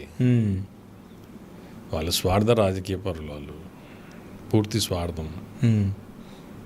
కాబట్టి పెద్దపల్లికి వాళ్ళిద్దరితో పెద్ద ఒరిగేది ఏం లేదు. ఓకే. అదైతే దృఢంగా చెప్తాను, వాళ్ళకే చెప్తా, వాళ్ళ ముందరనే చెప్తా. Okay, done sir. అయితే బీజేపీ నుంచి ఒకవేళ మీకు టికెట్ వచ్చి మీరు ఎమ్మెల్యేగా గెలిస్తే, సో పెద్దపల్లి ప్రజలకు మీరు ఏం చేస్తారు? అసలు మీ విజన్ ఏంది?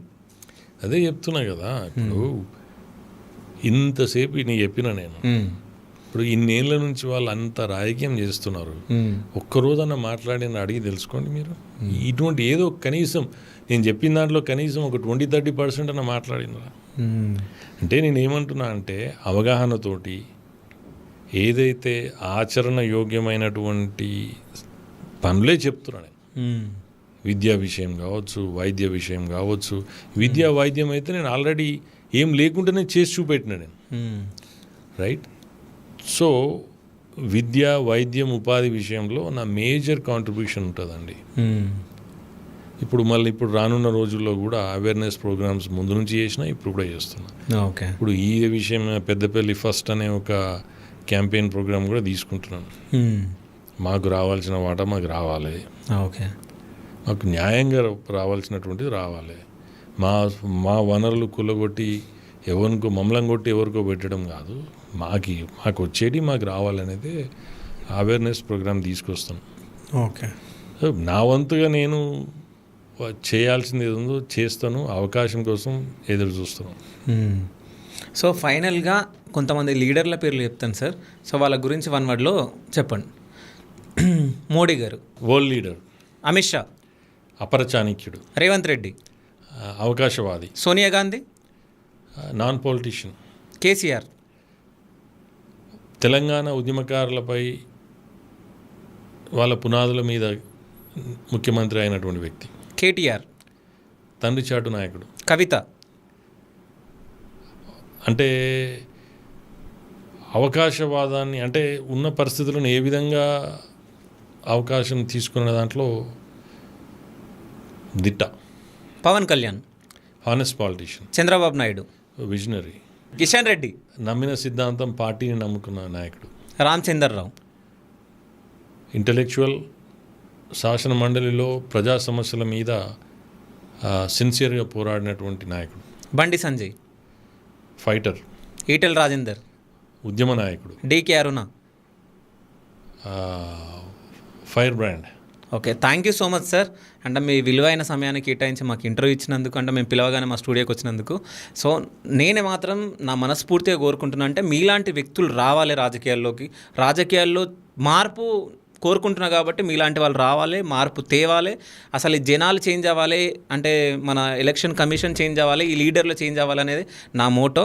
సో మా శివ స్టూడియోస్ త్రూ నేను కోరుకునేది ఒకటే, మీకు బీజేపీ నుంచి ఎమ్మెల్యే టికెట్ రావాలి, మీరు గెలవాలి, పెద్దపల్లి నుంచి ఎమ్మెల్యేగా మీరు అసెంబ్లీలో ఉండాలని చెప్పేసి నా మనస్ఫూర్తిగా నేను కోరుకుంటున్నా. So thank you so much sir. చాలా సంతోషం అండి, మీ అమూల్యమైన సమయం మాకు ఇచ్చి మా ఇంటర్వ్యూ తీసుకొని మా ఆలోచన విధానాన్ని కూడా అందరికీ తెలియపరుస్తారని ఆశిస్తూ అవకాశం ఇచ్చినందుకు చాలా చాలా thanks. Okay, thank you so much sir. Thank you. నమస్కారం.